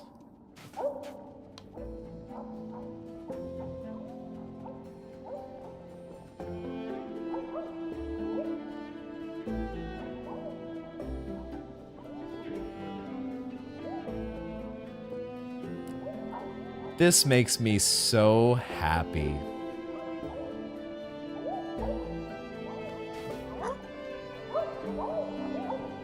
It's perfect. Of course. Of course. It always looks so obvious in retrospect. But of course, Seth would make his way to the fleas. Oh man. I'm kind of tearing up a little bit. Just a little bit, guys. This is such a great moment. Greetings, Seth. It is a welcome surprise to see you here amongst these festivities. Hello, hello. Yes, my wandering was long, and I began to fear I would meet my end in those stinky swamps. Sticky swamps below. Yeah, you want to borrow my wreath of purity? Glad you made it. How lucky I was to stumble upon the home of these friendly revelers. They said I could be a flea here with them, so of course I agreed. Seems as good a place as any to call home, at least for a time.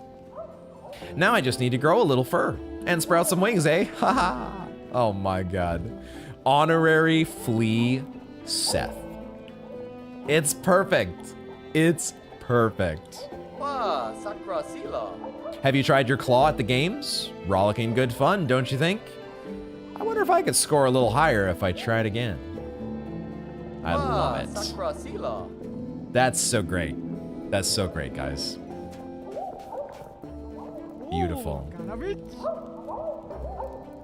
Say you, this is new dialogue. Say you Dodeshna to the new flea sitting there? Is quite one, but is very good at games. Oh no. Oh no, are we actually gonna have to beat a new high score? Oh no. Have no worry for him, Grishkin will look after. We'll fill him with brew and meet him to all the other fleas. Fill him with brew. Oh god. I'm worried now. I'm worried. Give me as much silk as possible, I might need it. Well, I don't think you can actually use silk in these games.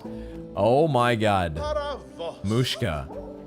The grand ceremony has ended, but still we play. Will you honor us with a display of flea juggle, Miss Grand Champion Hornet? Hold on, not yet. Junta. Ah, of course, perhaps we'll be trying one of the other games. Hold on, I gotta look at the leaderboard. I gotta look at this leaderboard over here. No way. Oh my god. Oh my god. Seth, you stinker. Oh my god. I think I need to, I gotta stand up. I gotta stand up. What time is it? What time is it? Oh my gosh. Okay. We're running late here, folks, but it is time. Oh god. Time to really, really get good.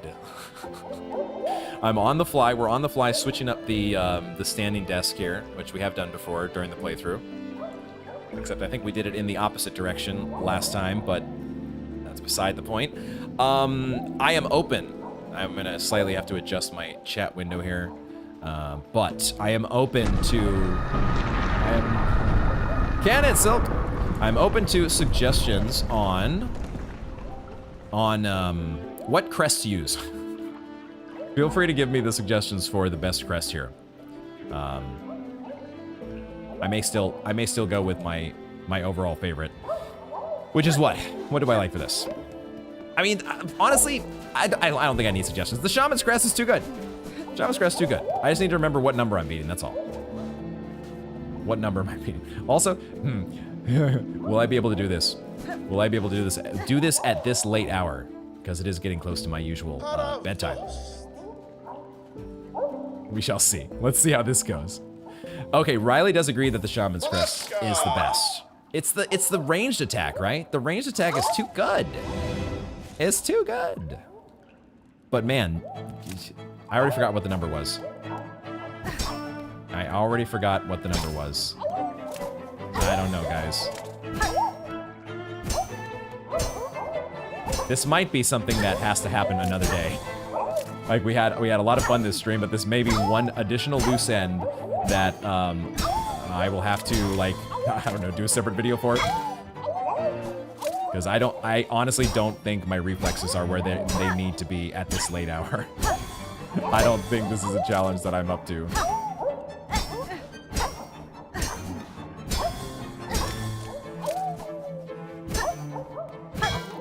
See, already missing the flea brew.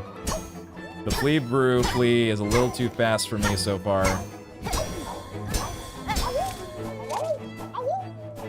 And that's not even talking about Grishkin yet, or whoever comes in flying out of nowhere.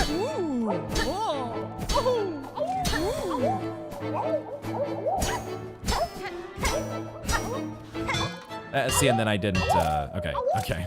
Oh my god. Yeah, they do disable all your tools. So at least you could say that sadly they're disabled, Riley, but you could also say, like, it's one less thing I have to overthink. The juggle was the most tedious for you because of how slow-paced it is. It does take a little while, doesn't it? It does take a little while. Dang Seth. Dang Seth came in and he's swooped in on all our records. Holy moly.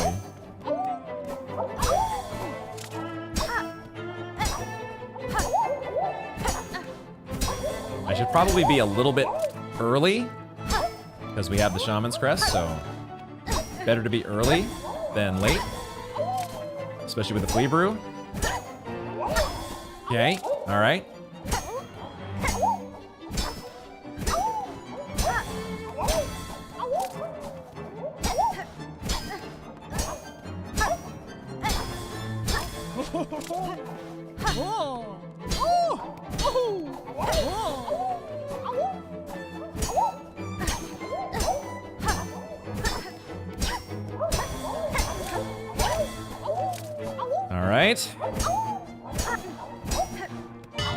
Oh, what the hell? Why did I think that one was done? I just let it fall. I just let it fall. Like, I was like, oh, that one's done for some reason already. Even though we only hit it like one time. This one does take forever though, doesn't it?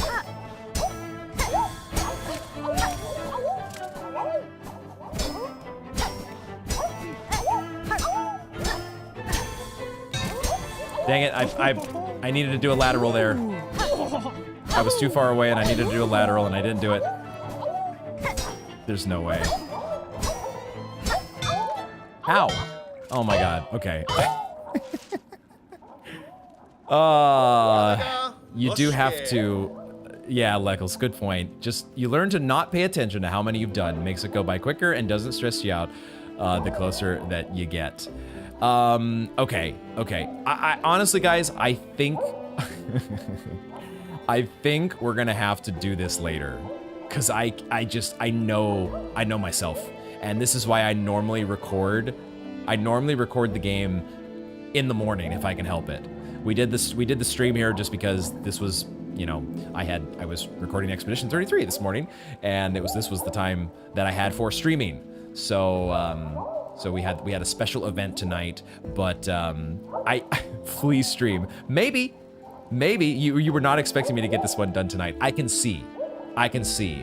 Maybe it was a little overambitious of me to think that we might be able to get every single memento out of the way, but I don't know if it'll be a stream or if it'll be another video or what we'll do.